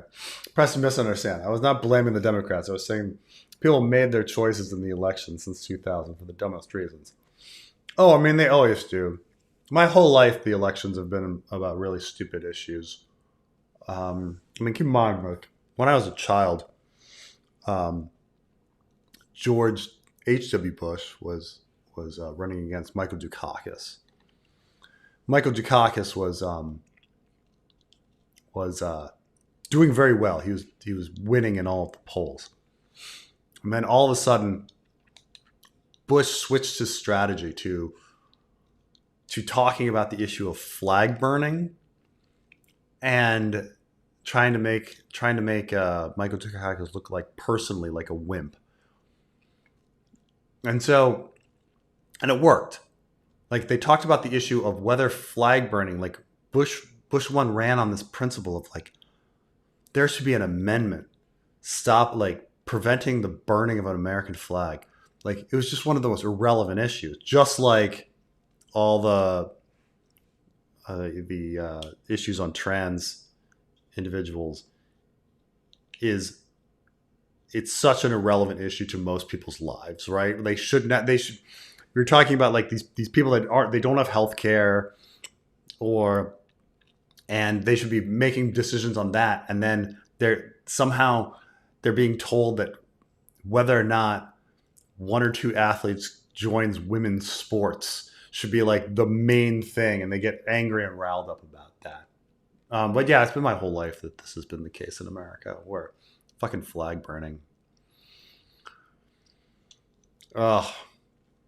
Not to mention, like the swift boating of I mean, how they tried to trash Al Gore, and like, oh, Al Gore is just so arrogant. They somehow convinced everyone, or swift boating of John Kerry, all these sorts of things. But Democrats have more billionaire donors, though? I don't think so. Who the fuck? Hillary got more money than Trump. Well, that's one instance. But today, no. It's true that Hillary got more money than Trump. But who has the most money doesn't necessarily always win. But the billionaire donors are definitely on Trump's side these days. But specifically that one election, usually Republicans pull more money than Democrats. But on the specific election of Hillary versus Trump, Hillary did have more money than Trump. I'll grant that.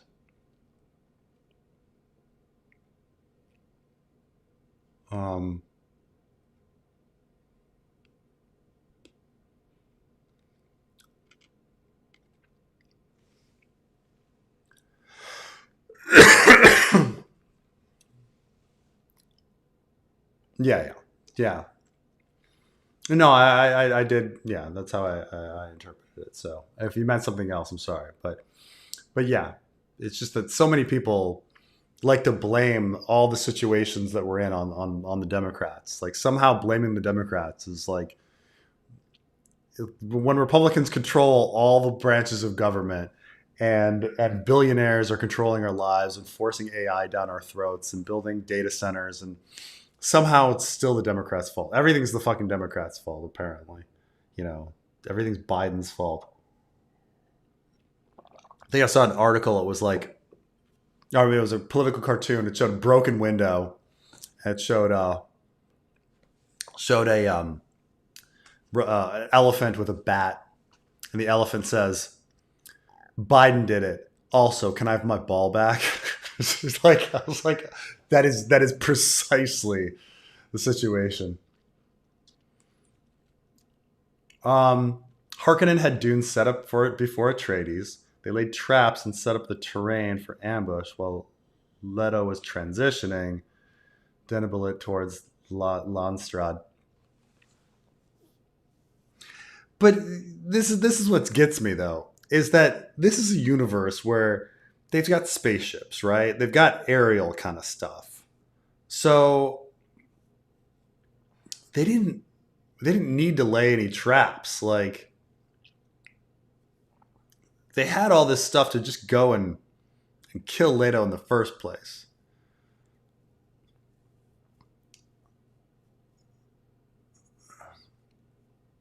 And even when Leto's there, like they wait fair bit of time, right? They let him establish himself on the planet for a while. Plus, it's like you're talking about this, like the second most important house and the emperor together can't take out House Atreides. I just don't understand like how they screwed up their resources like this. You know, I don't know. It just I suppose it, you know, it makes a little more sense if there's like very specific traps and everything, but it's it never seemed apparent to me in my like reading of Dune. This is certainly not in any of the movies, because the movies have to move so fast. But if whatever traps were not that apparent to me, but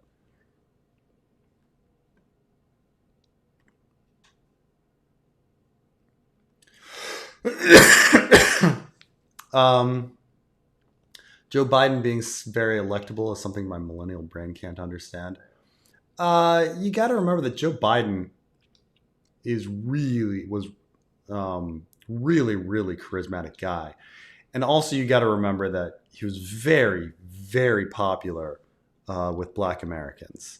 Joe Biden spent many years building ties with the Black community, the Black political community. And so when people are like, I don't understand this whole Joe Biden thing, you gotta understand, like, if you're white, you're not like in the know. You know, like you've got, like, if you talk to a Black community, they fucking love Joe Biden, and you can just go through the what states he won and how the primaries went and everything, and look at the breakdown of and demographics, and it's pretty fucking apparent. People are in their bubbles, you know, like people that were like are into Bernie Sanders, like they were just like, I don't understand. Every person I know loves Bernie Sanders. How is Hillary Clinton winning these primaries? She must be cheating. It's like, you did not know the Hillary circles. Like there were so many like incredibly pro Hillary circles that fucking hated Bernie Sanders. So like when people are in their bubbles, they're not aware of like something out of it. They're like, I just don't understand it. Well, because you're in a bubble, you know. Like every person I know like thinks this way. Yeah, well, you know, that's you know. And then you run into you run into other people. Yeah, that's it. I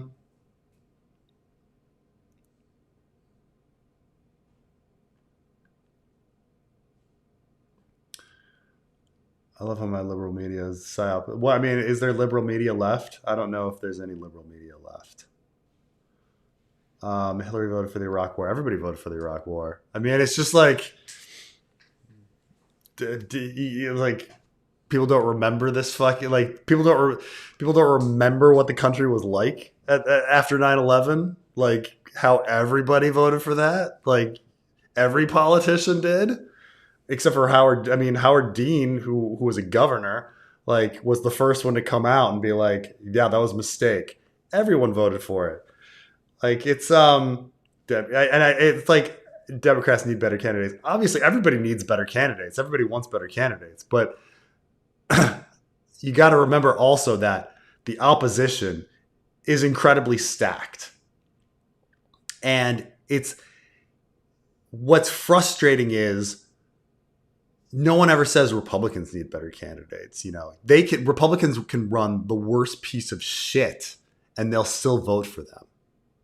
Okay, think about like how horrible and like just disgusting Trump or I mean, and the other people running, like fucking the Ted Cruz, like just the disgusting like the woman that was in Congress forever that would just like scream at the trans representative and just yell tranny at her.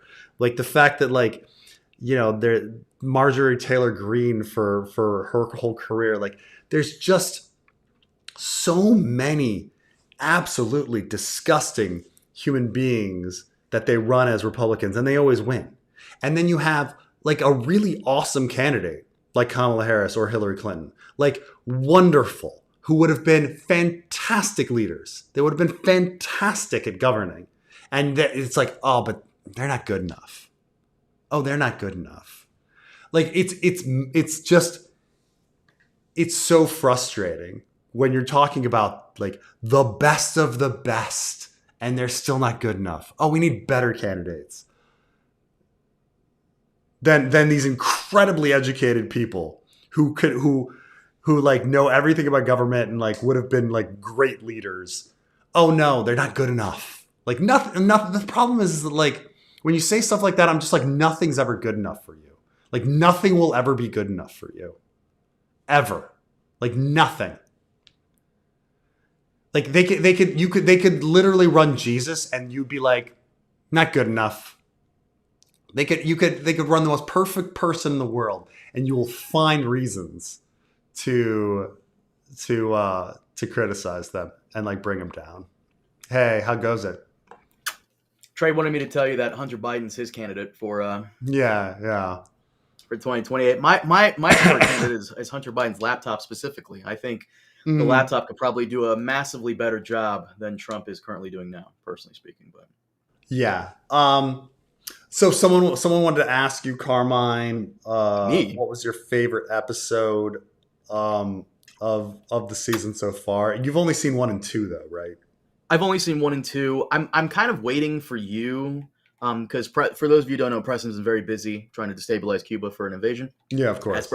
By the way, that is a meme. I started that meme, and it's starting to become slowly true because every time we've invaded any fucking country, you have always been on vacation that week. I just want to be very clear. Like, that's just... I mean, it's very. By the way, it's just really frustrating that it's just message after message of the same message that I like. If only Democrats offered someone worth voting for. Like, do you understand like how smart and educated and how great of leaders they would have been? Like how they would have been fucking fantastic, if not fantastic, perfectly fine. And yet it's like, they need to be better. Like your fucking standards are way goddamn too high. Are way goddamn too high if you think like Hillary Clinton wasn't good enough to be president. Like what fucking standards do you have? Like or if Kamala Harris wasn't good enough to be president. Like your standards are way too fucking high. Way too fucking high. Well, especially when you think of like who the Republicans would run. Okay? Think about like Trump. Like what a fucking horrible disgusting human being he is, who can fucking, start wars and overturn Roe v. Wade and just be so egotistical and like embezzle billions of dollars from the government. And how W before that is just the fucking idiot who fucking starts wars. And before that, like H.W. Bush, the fucking asshole head of the CIA who like again starts wars and has his son like embezzle shit like and before that fucking Reagan, goddamn trickle down economics actor, like brain dead actor who had Alzheimer's, or Nixon, most corrupt like person before Trump, like disgusting fucking human beings. And yet every Democrat is like, not good enough. Jimmy Carter. I'm sorry. One of the most intelligent and moral human beings to ever exist. Not good enough. Bill Clinton, he was so disgusting. He had an affair he had a consensual affair with a woman in her 20s. Like, Jimmy Carter, by the way, I like how your sickness abated for a bit to let you go on that rant without coughing. I mean, I've been sucking down these halls. But it's just these fucking standards that these people have. Like what fucking unicorn are you waiting for? What fucking unicorn are you waiting for? Jimmy Carter, I think, had one of the best answers I've ever seen a candidate have. Didn't someone ask him like, "Have you sinned?" And he said, "I feel like in my heart I've sinned." Did he say Yeah, something like that? he said something that was very What? famous. What a fucking boss! It was Playboy magazine that asked him that. Oh Playboy yeah. magazine said, "Have you ever had an affair?" And he said, "Yeah, in my heart." Oh damn, that's a Yeah. good one. That's a good Hmm. fucking line. Yeah. He said, "Yeah, in my heart." Yeah. And it was just like, boom. But these fucking unicorns, everybody's fucking waiting for their unicorns. You'll never be happy in life, man. You'll never be happy if these are your standards. You'll never find like a spouse that's gonna be good enough. You're never gonna like eat a sandwich and think it's delicious because it's never gonna be fucking good enough.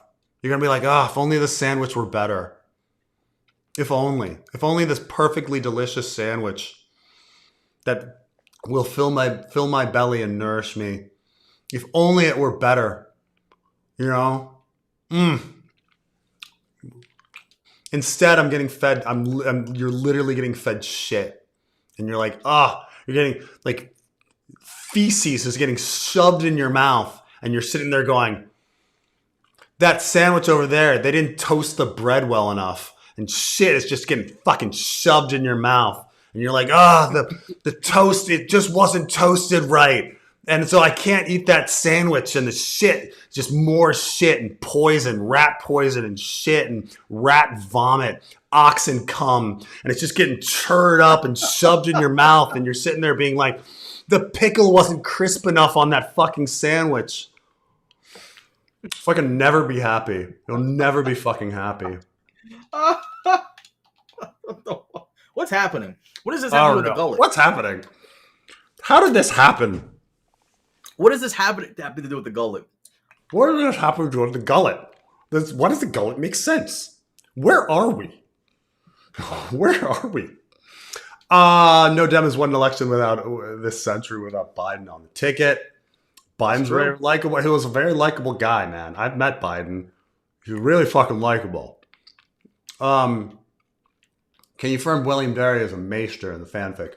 The idea is that Dany is conflating memories. And so who she thinks Willem Derry is that there's more than one person there. And she's thinking that every old person or every person is Willem Derry.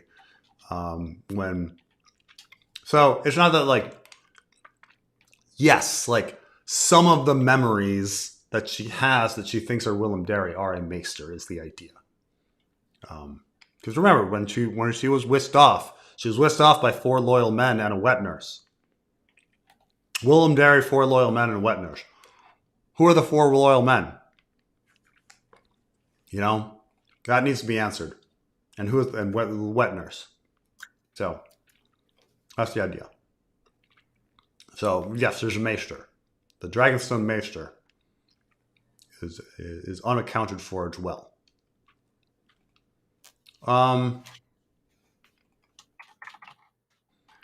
Daemon killing off Rhaenyra's of Velaryon boys to advance his seed. Had spies in King's Landing and must have known Vhagar was in Storm's End. Maybe in cahoots with the Triarchy to kidnap, safeguard Aegon and Viserys, not expecting Aegon to take flight. Let me first think if this is possible.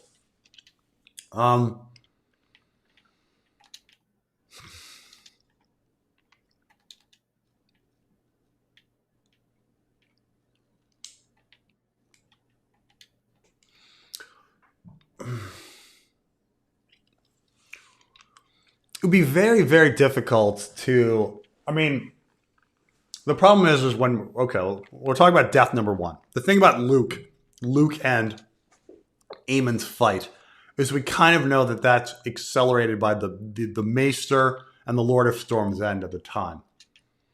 So if you're talking about like Daemon, wanting to advance his seed, that's a rather complicated way to go about it. To get a Maester and the Lord of Storm's End to like piss off everybody and go out and go fight outside. When Daemon he could just poison Luke. I mean, he could just poison him. Like he doesn't need to get. He has access to them. They're in the same small circle. He doesn't need to like do this big convoluted event at Storm's End to start the war. And then with Jace,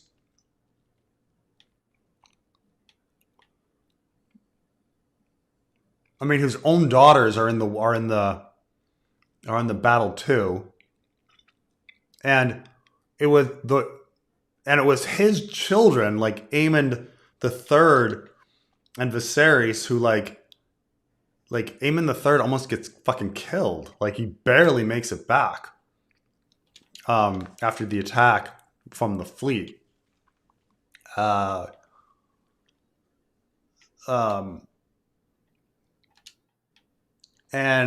Joffrey, he falls to his death on his own. It's hard to really blame that on anybody.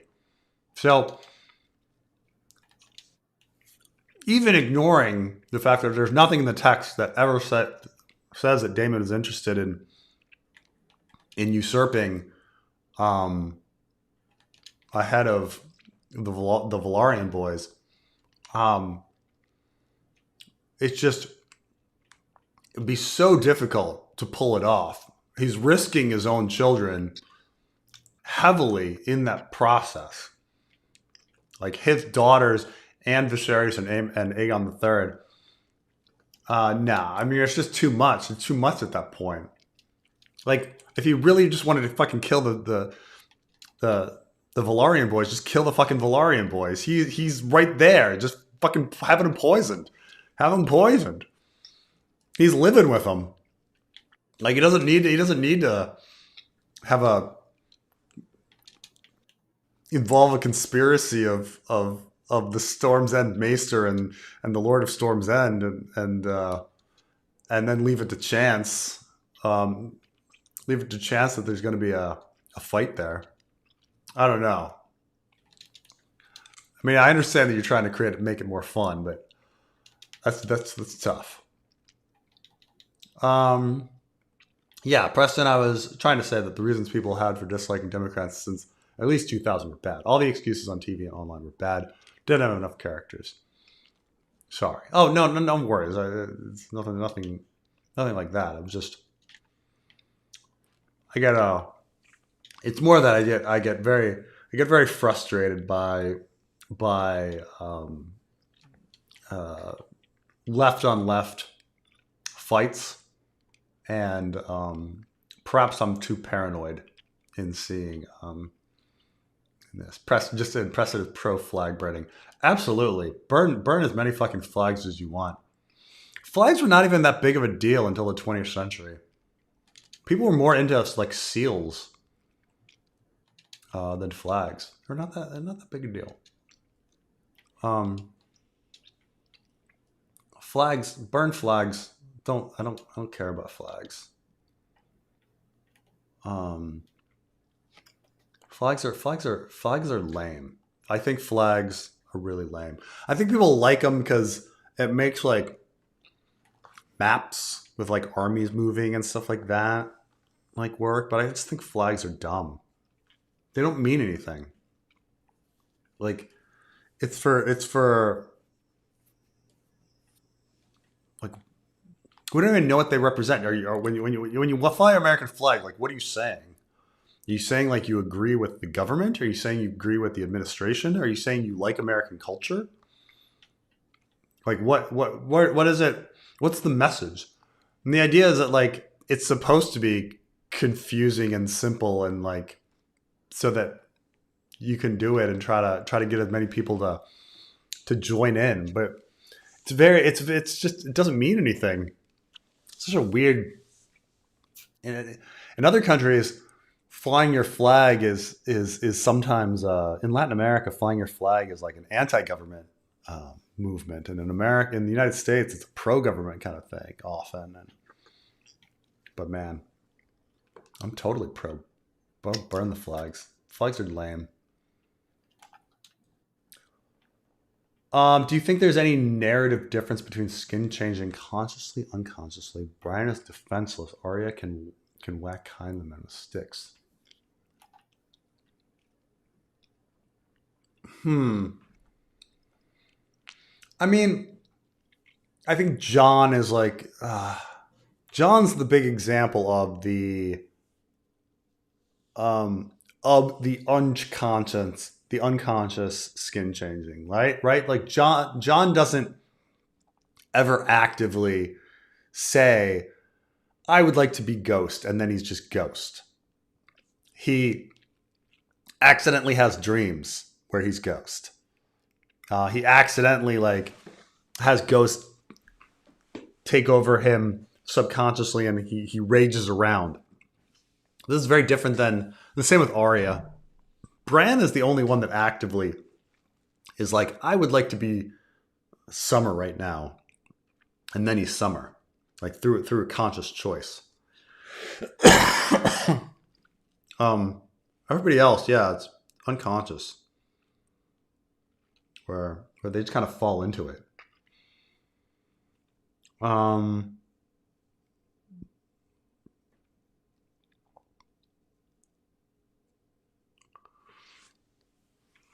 but yeah, I mean,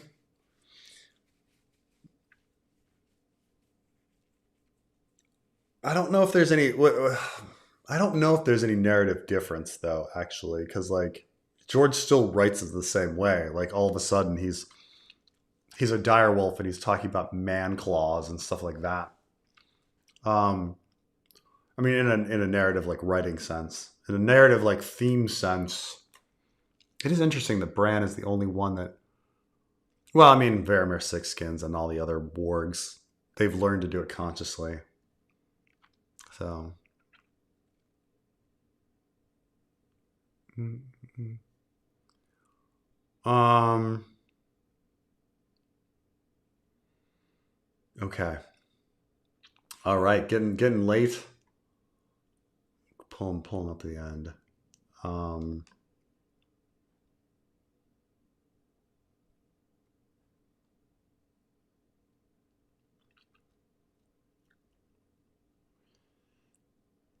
have you ever had an unpressed Cuban sandwich with no mayo? I don't think so.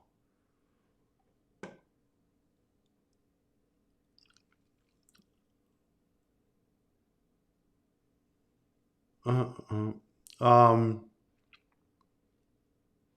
it's not left on left horseshoe theory is real. That's true.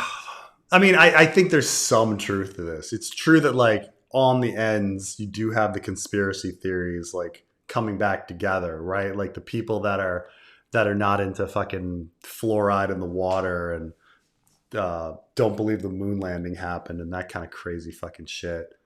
Um, I mean, there's some to that, yeah. Uh, but I mean, I'm talking like even besides the crazy, like I just don't. Yeah, I don't like any of the. I mean, I've known like in some elections, like somewhat rational people who are just no, I just got to sit this one out, and I'm just like, ugh, like I'm gonna sit this election out. Um, so I mean,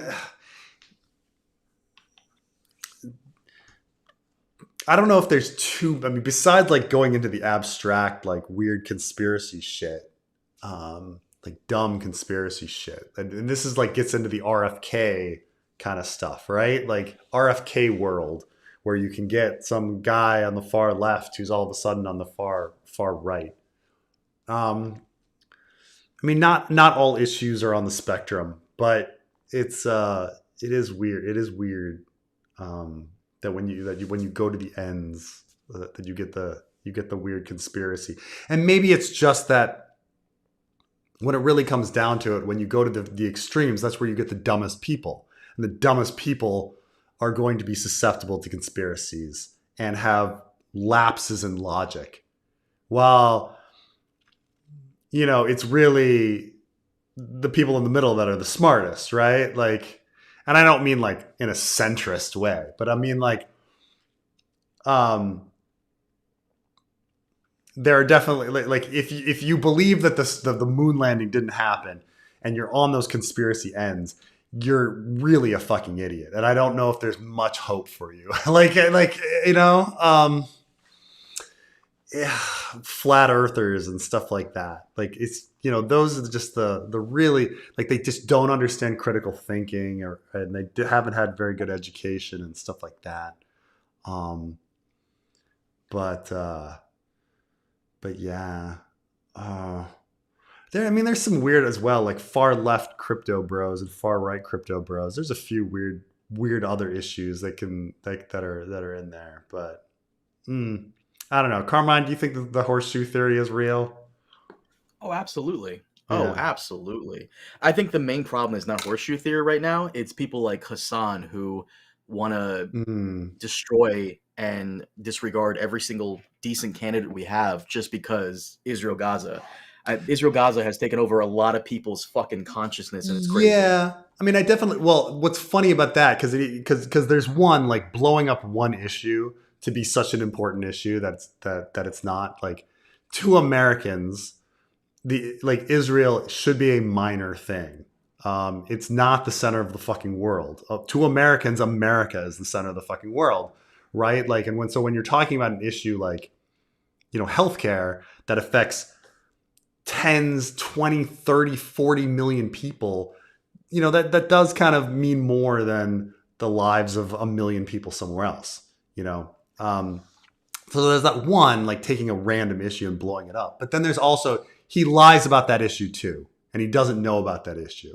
Like I literally heard Hassan say the other day that Trump, he said he was talking about Joe Biden's genocide. And he actually said that like Joe Biden did more for genocide than Trump did, which is just fucking wrong. Like it's just What? wrong. Like the weapons that Israel used on Gazans didn't come from Biden. They came from previous administrations, from decades of the US funding Israel, not from anything Joe Biden did, because it takes years and years for funding to actually get made into weapons. Um, I mean, maybe he's just dumb on that issue, but it's just, I feel like even if somebody told him that, he would still just lie about it. It's not that he's dumb on the issue. It's just that a Trump presidency does not affect him. It just fundamentally doesn't. And same thing Probably like benefits him, and I'm sure he's more successful under a Trump presidency. a Trump presidency doesn't affect him in the sense where he doesn't have friends who are going to be carted away by ICE. He Mm. if like any of the policies Trump's enacts, he can just move to a new place. Climate change, that doesn't matter. He can just move to a colder place. Some people don't have the finances to be able to move and avoid Trump's effect on the economy, Trump's effect on everyday life. Just it doesn't affect him. He's rich enough to where none of this will ever affect him, so he can LARP on this issue. Same with our mutual friend David Lightbringer. David has no friends, no family, Mm. no one he really cares about. So Trump winning doesn't really affect him because he's not going to get hurt by it. So therefore, he can also LARP on the Gaza Israel issue. But what I don't like is the manipulation and the gaslighting. Oh, you support Mm. Kamala, therefore you support genocide. No, bro. I don't want to sacrifice the soul of this country and drown it in corruption and bullshit because this one candidate does not have a better opinion Yeah. or have a better I mean, stance on something. I'm sorry, it's amazing that not it. you know, Trump really tried to overthrow the U.S. government and had, you know, had fake electors and all this kind of shit. Like, fundamentally doesn't believe in democracy, is still pushing the conspiracy theory that these elections are rigged and trying to end democracy, and still it's like, no, you know, the Democrats need better. They just need fucking better people. Like, oh my god, like how I want to bad, highlight I how want to highlight stark something does it have to get? Yeah. very stark. I want to Yeah. highlight something Count Balerion said, which, by the way, shout out to him. Why do people listen to a guy on YouTube? He's just still a guy. Why do people listen to Hassan? Because he's good looking. If Hassan looked like Gene Shalit, may he rest in peace, people probably wouldn't care as much. Yeah. But That's let's be real definitely here. part of it. I think it's also Hassan, because keep in mind Hassan's viewers, it's a lot of young high school guys. So I think like bros that don't have a father figure, they don't have a man to emulate.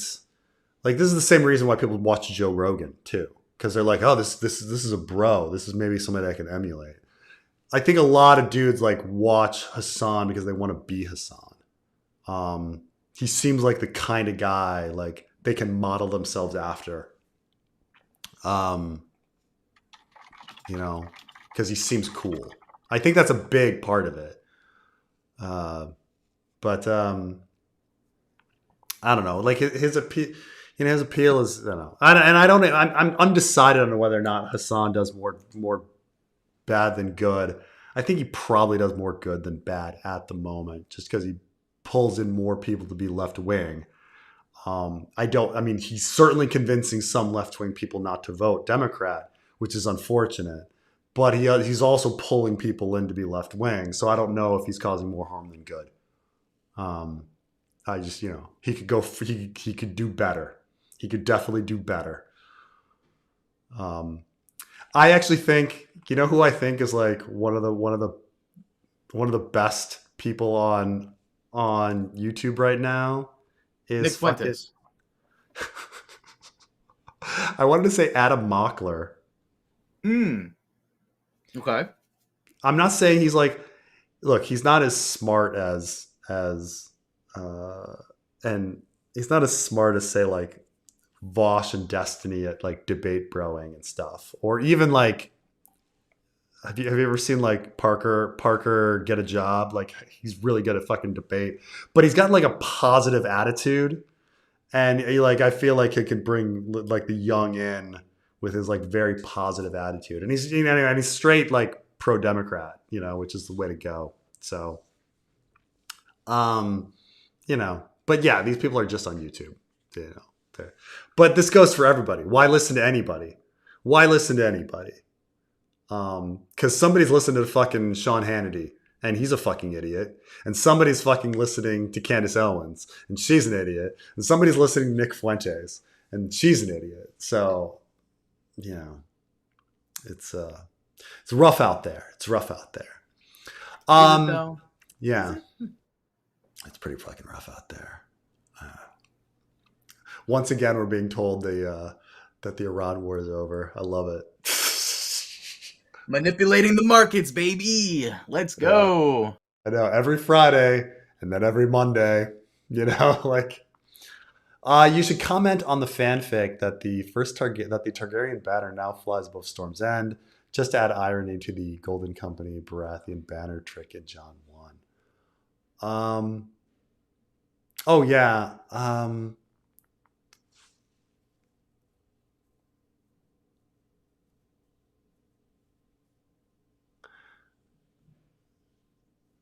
Yeah, no, that's a good point. That's a good point. I think we could definitely add that in at some point. I think the next time we're going to see John Con and Ariane, is they're going to already be at KL. They're going to already be at King's Landing. Like things are moving, but that can be mentioned. That can be mentioned. Like we're not going to see Aegon's crowning ceremony, but we're going to hear about Aegon's crowning ceremony and stuff like that. But things are moving so fast that Cersei's got to escape, and then the next thing is like John Con is going to be at King's Landing taking over, and so he's moving on from Storm's End.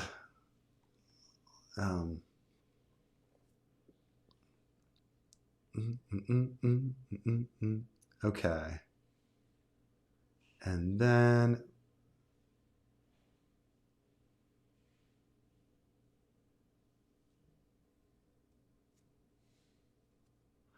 I know a lot of Middle Eastern commentators that are not dissimilar to Hassan.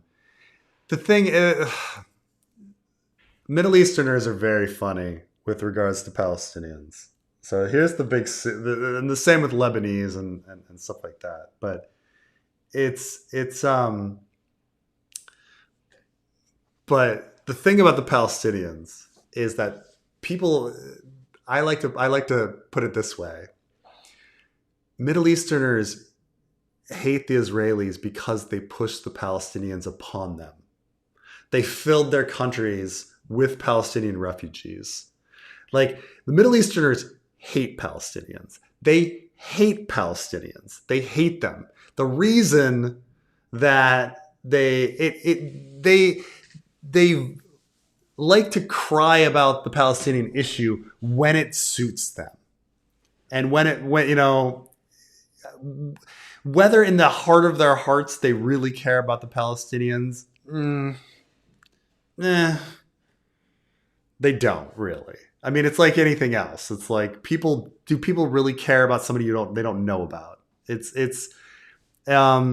They're told that they should care about their fellow Muslim and all this, right? And so like they know they ought to care about the Palestinian, but they don't really care about the Palestinian. It's not like they're really doing anything, like Saudi Arabia and which is why like Jared Kushner and Trump were able to do the fucking Abrams Accord, right? Like all of these Gulf states were like, yeah, we can make some money if we like become friends with Israel, The state of Egypt is actually incredibly tight with the state of Israel. It's who has really tried to help the Palestinian, like who? And so when you're talking about like Hassan, a Turkish American, like who's not, I mean, he's ethnically Muslim. I mean, he's an atheist, just like he's as Muslim as I am Christian, right? Like, yeah, I mean, he spent so much time on the issue. I'm sure he's convinced himself that he really cares about the Palestinian issue. But like, that's the thing is you do have to be in the mindset of Middle Eastern people. Like, it's cred to care about the Palestinian issue. Because it's like I know people that care about the Palestinian issue, and they tend to know a lot of details and understand the complexities of things. Things aren't that black and white. Hassan is very blunt and black and white on like what he wants. Like when he says like, oh, what they need is like full right of return and like for all Palestinian refugees. That's never going to happen. No one thinks that's ever going to happen. There's not a single person on the planet that believes there's ever going to be full right of return for all Palestinian refugees. Like that's just not something that's like on the table. Never was on the table. Arafat didn't think that was on the table. Arafat just wanted some right of return. But there's like this cred thing that among Muslims, like abstractly, they care about the Palestinians. But do they really care about the Palestinians?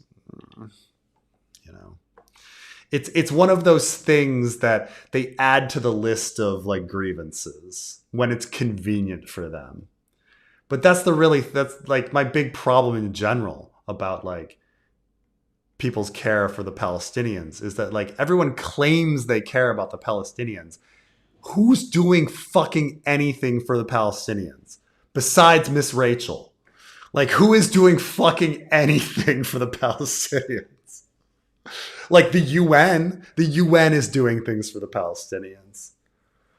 Palestinian families are sending money home and like their remittance does things for Palestinians. So like the Palestinian busting his ass in another country, sending his money back to his family, he's doing something for the Palestinians. The UN is doing things for the Palestinians, but who else is doing anything? Who are these fucking people doing things for the Palestinians? It's a lot of talk and not much walk when it comes to Palestine. I'll tell you that. Not that it's easy. It's not easy. Not easy. I had a friend for years. Like I had a very good friend. He one of my best friends. He tried to start he spent some time in the West Bank, and he was like, what I found is that Palestinians have a really good level of English. And he tried to set up call centers because he was just like, a place where they could accept a really low wage. They have a really high level of English. They could do call centers like India. They don't all need to be in India. like let's set some stuff up. And he couldn't get any approval from the Israeli government. Like the Israeli government wouldn't let him set up these call center businesses, and so it was big. He spent like a couple of years trying to do this, and it was very depressing for him because it's like he tried to help, he really tried to help, and he couldn't do it. He couldn't get anything done, and so it was frustrating. Love Danny too. How do you balance writing channel with having a day job and raising kids? I started writing again a few months ago, and progress is slow. This is the hardest thing, man. This is my life. Is I don't know. I don't know how to find time and do all this. I don't. Like it's the hardest thing in my life. Like people are constantly like, when is this video coming out? When is this chapter coming out? I want to have more of this. And it's like, yeah, I've got a job and I've got a family, and it takes all of my fucking time, and I'm exhausted all the time, and I'm sleepy all the time. And it's like, I really want to do this, and it's really, really hard. And it's, yeah, I don't know. I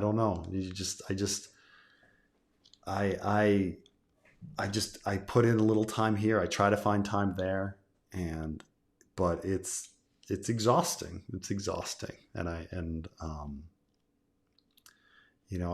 have a lot of anxiety on like, oh, how am I going to get this done? How am I going to find the time for this? But I mean, when I get to the halfway point, I was meaning to do this video on what I've learned about the Winds of Winter from getting to the halfway point with the fanfic, because I'm trying to get in like George's head. Like, I've certainly learned some things on like what I think George's roadblocks are with the Winds of Winter. It's pretty apparent to me, but also like on a personal level, like why he can't do it, and like what things are motivating and what things are can really just kill you. But yeah, no, it's how do I balance? I don't. It's like when I take time to try to write or do a stream or whatever. Yeah, it's like, I'd say like my wife getting mad at me is a strong word for it, but it's like you're making your choices, and that's like, that's something that like you're putting something on somebody else, like because the other person is now doing more work. And this goes with everything. Like this goes with like when you get married and having kids, like you sleeping in, like you sleeping an additional hour in the morning when you're really exhausted. Like you have to weigh the costs of that in your relationship, because you're like, I'm putting an hour of extra work on my partner, and so now I have to do something else to make up for that, and it's very, very difficult. I mean, I understand why people don't have kids and like are single. Like I understand Carmine. Like like you've told me you never want kids, and you're fine with that, and you'll probably never get married, and you're fine with that, right? Yeah, no, I don't want kids. No. Yeah, and you're perfectly fine with never getting married too. Like you're like you're up in the air on that one. Yeah, maybe if I find the right person, but I don't even want stepkids, brother. Like it's just, Yeah, I don't want that responsibility now. right. It's a lot. It's a lot. And I have I have a third on the way, and it's just there's a lot of anxiety. You're just like, how am I going to be able to go to work, like drive these kids to their school or camps or whatever, and have the time to you also have to find time to maintain your relationship with your partner, which is incredibly important. That's a job. That's one of my most important things I would ever tell somebody on like relationship advice. Your relationship is a job, and you need to put time and effort into it like anything else in your life that you value. You know, people spend so much time worrying about their career and making sure that their career is in place and that their job is in place. And it's like you need to do that with your relationship too. And like your health. Like that's the thing is you make these choices like I've got to fucking am I going to go to the gym? Am I going to go for a run? Am I going to go for a walk? Or am I going to get some sleep? Or am I going to spend some time with my partner? Or am I going to work on the fucking fanfic? You know, like you make all these fucking choices and they're big choices. So it's very, very hard. So I just take it. And it's about to get harder. Oh yeah. Oh yeah. Oh yeah.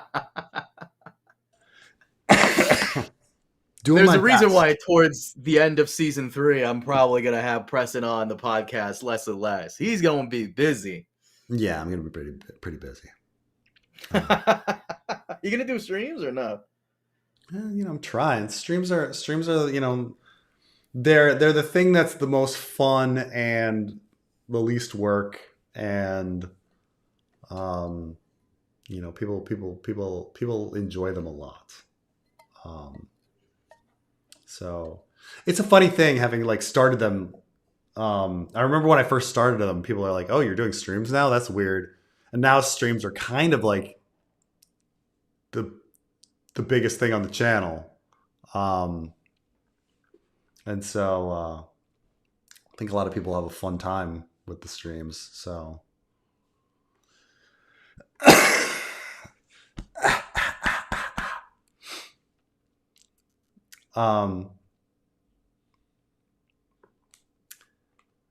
but are we lining up who gets to marry Carmine? Yeah. Don't absolutely not. Arranged marriages are awesome. Look, I mean, marriage has a lot of functions. And when you say like marriage is a trap, I don't disagree with you, but that's the point of it. That's the point of it. And I say like, things being a trap is not necessarily a bad thing. That's what we call an exercise of self-command. Have you ever wanted to wake up early and so you put your alarm clock on the other side of the room, right? Have you ever done that in your life? Have you ever, if you're trying to quit smoking or eating too many sweets or whatever, thrown out the item that you want to quit, right? Have you ever signed up for a class because you wanted to learn something, right? These are all exercises in self-command. Like, we all want to do stuff, but we kind of understand that like it's hard because we are our own worst enemy, right? So like you're sitting there at night being like, well, I want to wake up in the early, but I know morning me is a fucking idiot. And morning me is going to hit the snooze button. So night you is like, I'm going to sabotage morning me and put my clock on the other side of the room, right? Marriage is the same thing. Like part of you wants to be with someone and like have a really great experience of having long-term love and everything that comes with that. And it's incredible. It's incredible being in a long relationship. Not only the family aspect of it, but also just like understanding another human being for a long time. And we're all alone in the universe. And this person is with you as the best, most important companion. But you also realize that you're a fucking idiot sometimes, right? You're a fucking idiot. And you might want to break up with this person. So you make it harder to break up with them. That's all marriage is. Marriage is making it really fucking hard to break up with someone because you know that you actually want to be with someone. But you know you're an idiot. So you set up roadblocks to stop yourself from doing it. It's just marriage is just putting the alarm clock on the other side of the room. That's all it is. And yeah, marriage is a trap. Yeah, it's a trap that's the point of it. That's the whole fucking point of it. Like, it's a trap you're willingly setting up for yourself because you understand that you're an idiot.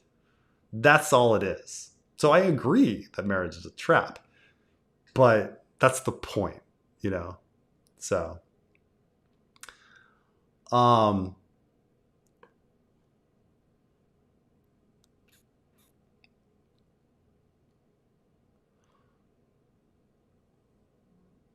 I didn't realize that Hassan's audience is actually in their early 30s.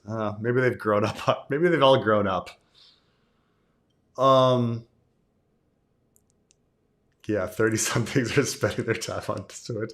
I mean, the world has changed so much. Like, I wouldn't have imagined that there's so many people like my age who are like addicted to video games and who do Twitch channels playing video games and like watch video game streamers. It's amazing. It's amazing. I would have not thought, that whatever dudes pushing 50 would be doing that sort of thing. But here we are. This is the world we're in. So yeah. So anything else, Carmine, this evening? Do you want to take another crack at giving our first impressions now that you're not having coughing it up? I know. Carmine wants Carmine wanted to talk about briefly our first impressions because you watched it with me. Do you want to go into it again? Briefly? Sure. Because Carmine wanted a clip. Scroll. So we're gonna yeah. We're gonna go. Yeah, because I could have just edited out all the coughing, but if I'm gonna do that much editing, I might as well just do my own fucking video at this point. Okay. The start of the House of the Dragon season 3. My first impression after seeing the episode is that the second half of the episode is pretty strong, while the first half is very weak. I think this is a function of the episode being moved from season 2 to season 3. Seasons generally begin with let's catch up with all of the characters, and so they felt like they needed to do that, and so that's the first half of the episode, and we catch up with all the characters, and they're not doing anything, and they sit around just talking and not about much. They create issues that aren't there. They create a problem and then solve it in the same episode. This always frustrates me, where you're like, oh, you're really just spinning wheels. And then the second half of the episode happens, and which is the meat and potatoes, the battle of the Gullet. And I'm not saying it's perfect. It's confusing, but it's pretty strong. There are some real edge of your seat moments. There's some sad gut punches. There's some really interesting stuff that they have never done before. Like, they've never done it in any other Game of Thrones show. It's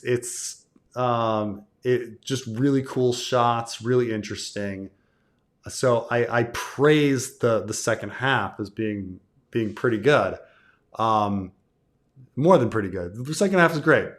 But the first half is just so slow and useless. And had only they just kept that Battle of the Gullet half in season 2 and made it its own episode, I think it would have been so much stronger.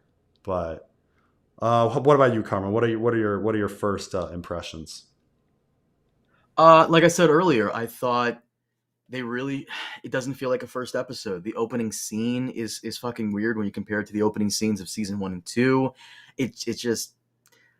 You're right. You're absolutely right. Gullet really saves this episode from being a bad episode. But because of Gullet, it's actually a pretty decent episode. It's just, it doesn't feel like a premiere. There are other issues I have with it that I don't want to go into because of spoilers, but one of the problems a lot of people had with season 2 were the lack of battles, and one battle being off screen. And I kind of defended that because that happened in season 1 Game of Thrones with Tyrion gets knocked out. I'm Yeah. not defending it again for season 3 because they did it again in season 3 in the opening episode. I'm not defending it again because that was a battle I was looking forward to, and they promoted the fuck out of it. And then Right. it's, So it's off screen. the frustrating thing about that particular thing being off screen is that the end of season 2 promised in a montage the things we would see next season. Right? Mm-hmm. And so you make a promise with that montage. We're going to do this plot line, this plot line, this plot line. Boom. And it was one plot line is going to be half the fucking episode. The other plot line off screen resolved. You know, like that's the one thing I can say, by the way, because people were afraid that now that Daemon is no longer the roguish prince, that his devotion to Rhaenyra is going to make him less fun, less predictable. Less predictable, sure. Less fun, no. In our first 2 episodes, Daemon is on point. He's focused. I like it a lot. Alicent in our first 2 episodes, she's making moves. She's playing the games. I actually like Alicent in these 2 episodes, the first episodes of season 3, more than I did in every single thing she did in season 2. So characters are improved. I guess this episode 2 must save her because I fucking did not like her in episode 1. What was your criticism of her? Her eyes? My criticism of her is that she wears her emotion on her sleeve, where she's just like, you know, Aemon asks her a question and she's like, oh shit.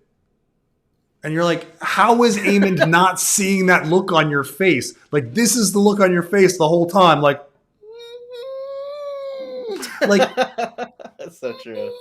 Like, how, like, come on. Like, and then just Aemon's just like, okay. Like, is Aemon an idiot? Is he not seeing that look on her face?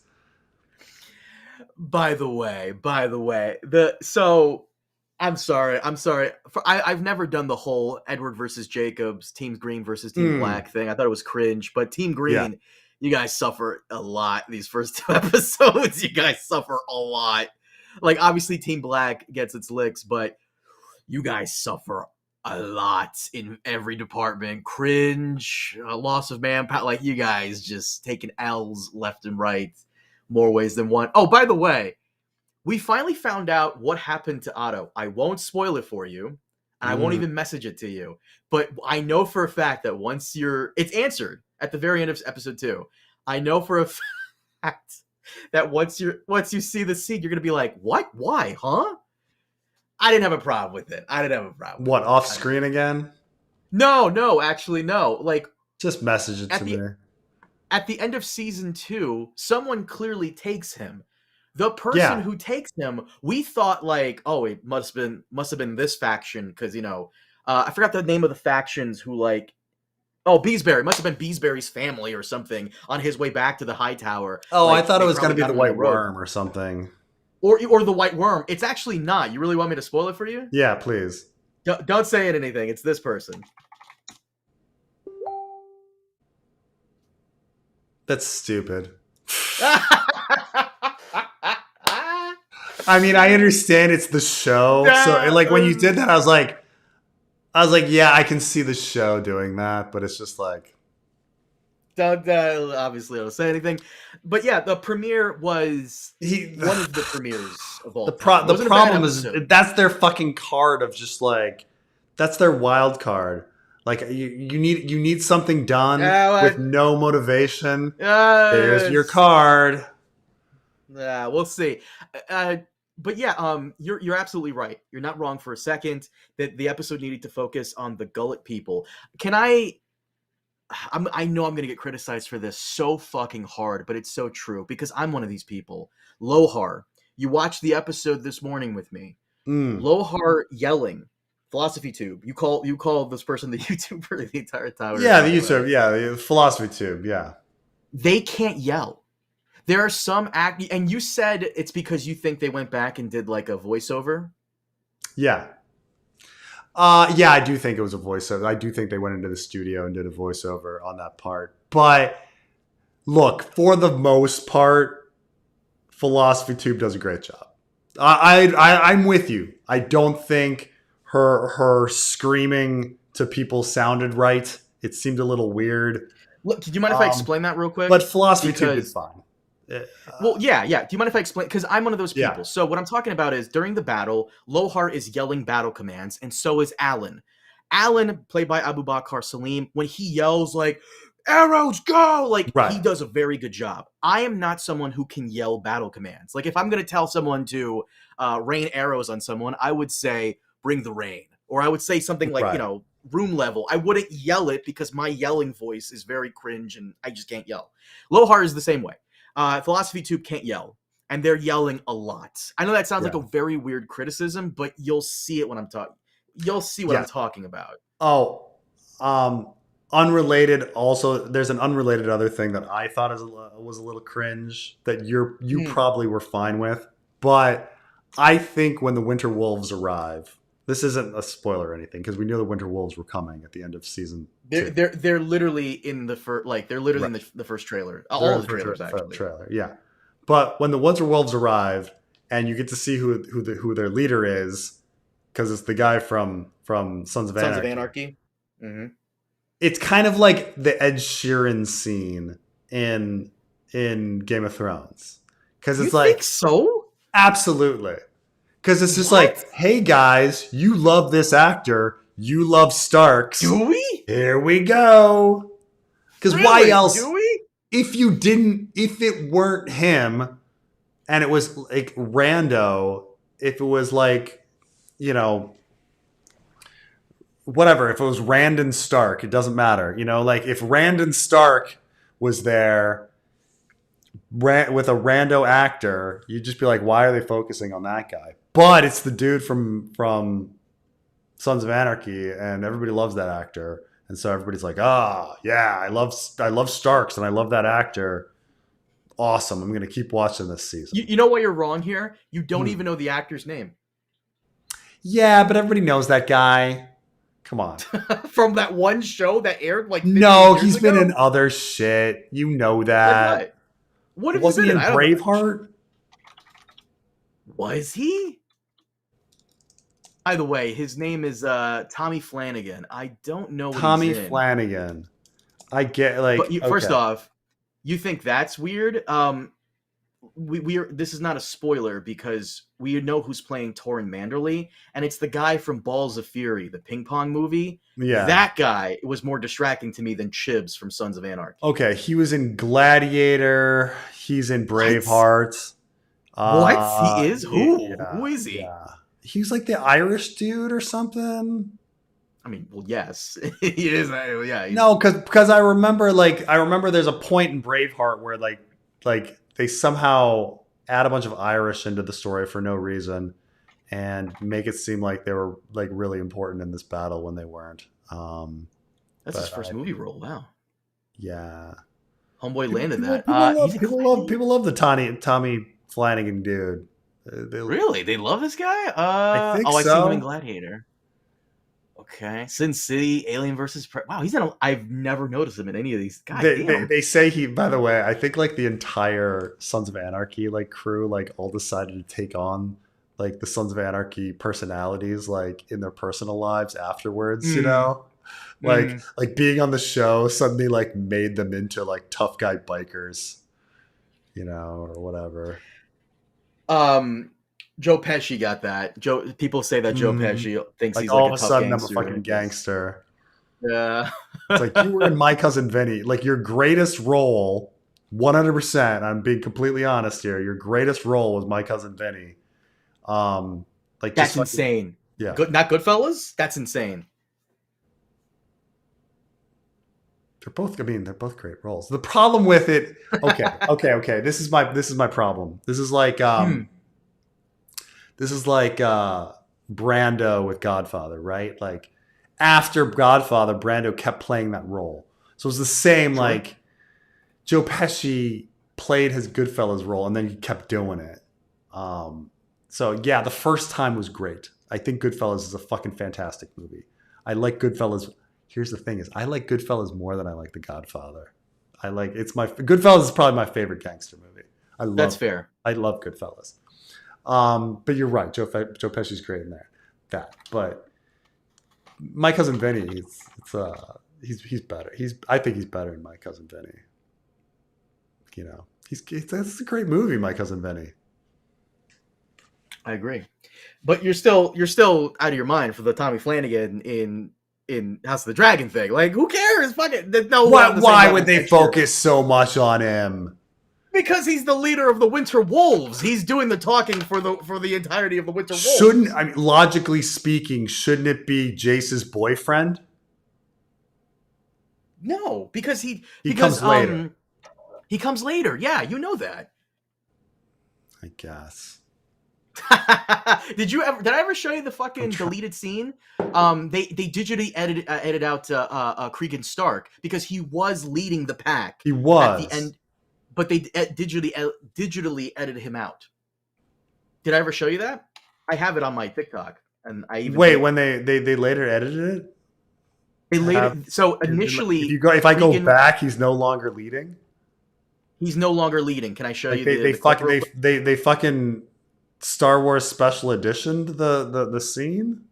Yes. So the scene that we got was the Winter Wolves walking along the twins. Yeah. In the original scene, before they Cregan was leading the pack. Yeah, I remember that. Him. Right, because he's not supposed to be in the South yet. I just sent it to you on Facebook. Hopefully you can watch it. That's silly. Like, you could have just fucking dealt with it by having the Winter Wolves wander fucking around for a while, which is what they do. They fucking go down to Tumbleton and all that bullshit. You watching it? Yeah. Oh yeah, okay. Cregan Stark removed.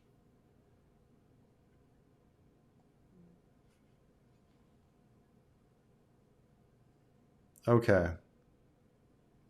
I don't know. They should have kept him in.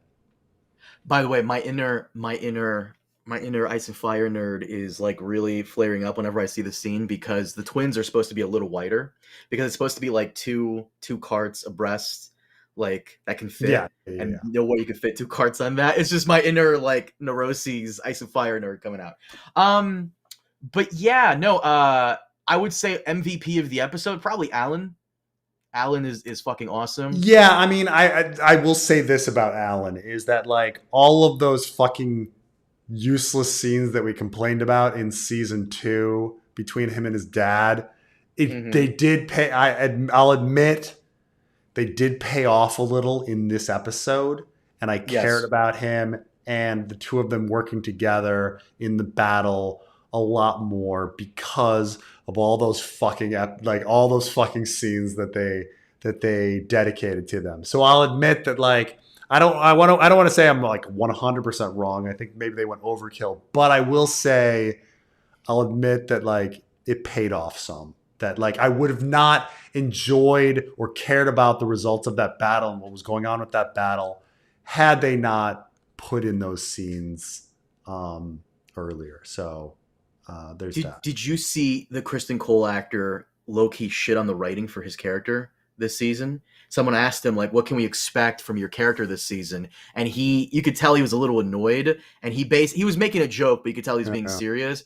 He said how the writers don't want the fans to like Kristen Cole or something to that effect. I'll find it for you later. And I'm really? They made me dislike him in the beginning to kind of liking him and being sympathetic towards him in season 2. They're gonna fuck that up. He's pretty sympathetic now. Yeah, if he was a complete dick in season 1, and now you're oh shit, this guy's been through some stuff. You know? I think I think they've turned him around. They should have kept him going on his redemption arc until Butcher's Ball, but just so we're clear, I don't know if Butcher Ball is going to be this season. I don't know what they're doing. Yeah, it's gonna be weird. For the premiere episode, gets saved by the Gullet. Allison does something. Corliss not in the docks for once. Alan MVP of the episode. Nettles confirmed gone. I know some people were still hoping that Nettles would be in the show somehow. Yeah, no, wet blanket Reyna. Wet blanket Reyna is really just just ruining it. She's wet blanket. Yeah. Nuts. I will say to what I said earlier about people yelling, her yelling, top notch. I love her. Like I felt the pain. I felt the pain. Won't spoil it, but I won't. I won't. I won't. I won't. I But felt the pain. And one last thing. What else? I think that's it. So yeah. Premiere episode. Hmm. It gets better with episode 2, but oof, very wonky. Very, very wonky. We got to watch. I'll watch episode 2 again with you, and we'll record a podcast on it. okay, So sounds good. I want to get a lot of this stuff out of the way with you because I know you're going to be busy as fuck in July. I mean, again, season 3 has come at the worst possible time. What do you really think? When should have really released in the fall? Give me October. Give me some October. Okay. You know, I've been perfectly happy with an October release, but really... By the way, good news. George sighting. The guy who plays Corlys, his name is Steve Toussaint. Steve Toussaint said he met with George a few weeks ago for the Corlys animated spinoff. So we know George is alive. Did he post anything? Let me check his Not a Blog. And no, he has not. So no, that's not a sighting. It's not a sighting. It's like saying the the blurb quote. He gave a blurb quote about the cast release. They're like for Mad King, and he's like, the cast looks great, and you're like, that was an email, wasn't it? So you got him to write an email. Oh, before I forget, again, I said this earlier, but I don't know if you guys heard me over Preston's tuberculosis.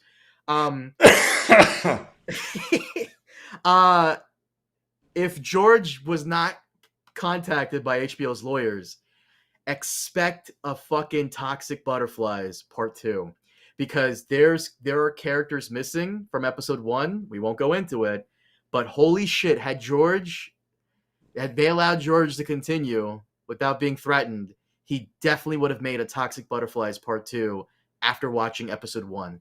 Because... Right, I was saying that it completely makes sense that in the short term why you delete those characters, because like as I said at the beginning, they don't make sense. They don't make any sense. Like that doesn't make any sense. Did you steal what Man Band? The show was right. I'm saying in the short term, the show is correct in deleting those characters. Those characters aren't deleted. They're just not there when they should. That's what I'm saying. They still exist in this universe, but those events didn't happen. And just to reiterate this, because you said it earlier, like a couple hours earlier, yeah, you're saying to me that Gullet in the show makes more sense than Gullet in the books. 100%. Gullet in the show makes more sense. 100%. That is a crazy take, and you know what? I would love to see this debated by the fandom. That is a crazy I don't know if any I don't know how anyone can make sense of Gullet in the written Gullet. I just don't know how anyone can make sense of it. How can the Triarchy be taking anyone by surprise when Aegon III arrives and warns everybody that they're coming? It just does not make sense. No, we'll see it. Click on what Man Band said. He's so right. He's so fucking right, and it's not even funny. Right there. There you go. Oh, that's funny. Yeah, no, those things about George Lucas just showing up is hilarious. What do you think of George R.R. Martin saying that Tyrion is the villain, seeing his dark turn? Can you see potentially manipulating Dany and burning Castle Rock, killing Cersei, Jaime, or even Harrenhal? I mean, all of this is correct. I don't know if he would make him the primary villain. I think just this idea that Tyrion is a bad actor and a bad person who is as troubled as Tyrion. And so if he would be giving advice to her, it would not be working out very well. I had a casual ask me a question the other day, because they're like, I was rereading the series and I heard you were really into it. And he's like, I have a question for you. And I was like, what is it? And he's like, so Tyrion, after young Griff heads to Westeros, Tyrion talks about how in his mind that he took the bait. I was like, yeah. And he's like, yeah, he totally tricked young Griff into heading west. And he's like, why would Tyrion want young Griff to like fail? Like, I don't understand. Like, he seemed on board with young Griff. Like, why would he be against young Griff? And I was like, I think if I was trying to make sense of it, it's like that Tyrion wants to be the most important person in the room. Like and that if young Griff went to Dany, he would be too minor, and he wants to be like, he's egocentric and like wants to control Dany himself. And that if Jon Con and Aegon like went east to Dany, like he wouldn't be that because it's all about him. Like, that was my best explanation for it. Like, why does Tyrion totally destroy the Targaryen unity? Because he's a fucking egocentric dick. And that's the thing again with like Tyrion like advising Dany. He'll fuck it up because he's an egocentric dick. And he's damaged. But alrighty, I gotta head to bed. Carmine, anything else? But thank you for being with me. Thank you everyone for tolerating my coughing. This was horrible. I'll see you guys back in America. Goodbye, Santo Domingo. Adios. Talk to you guys later. Bye.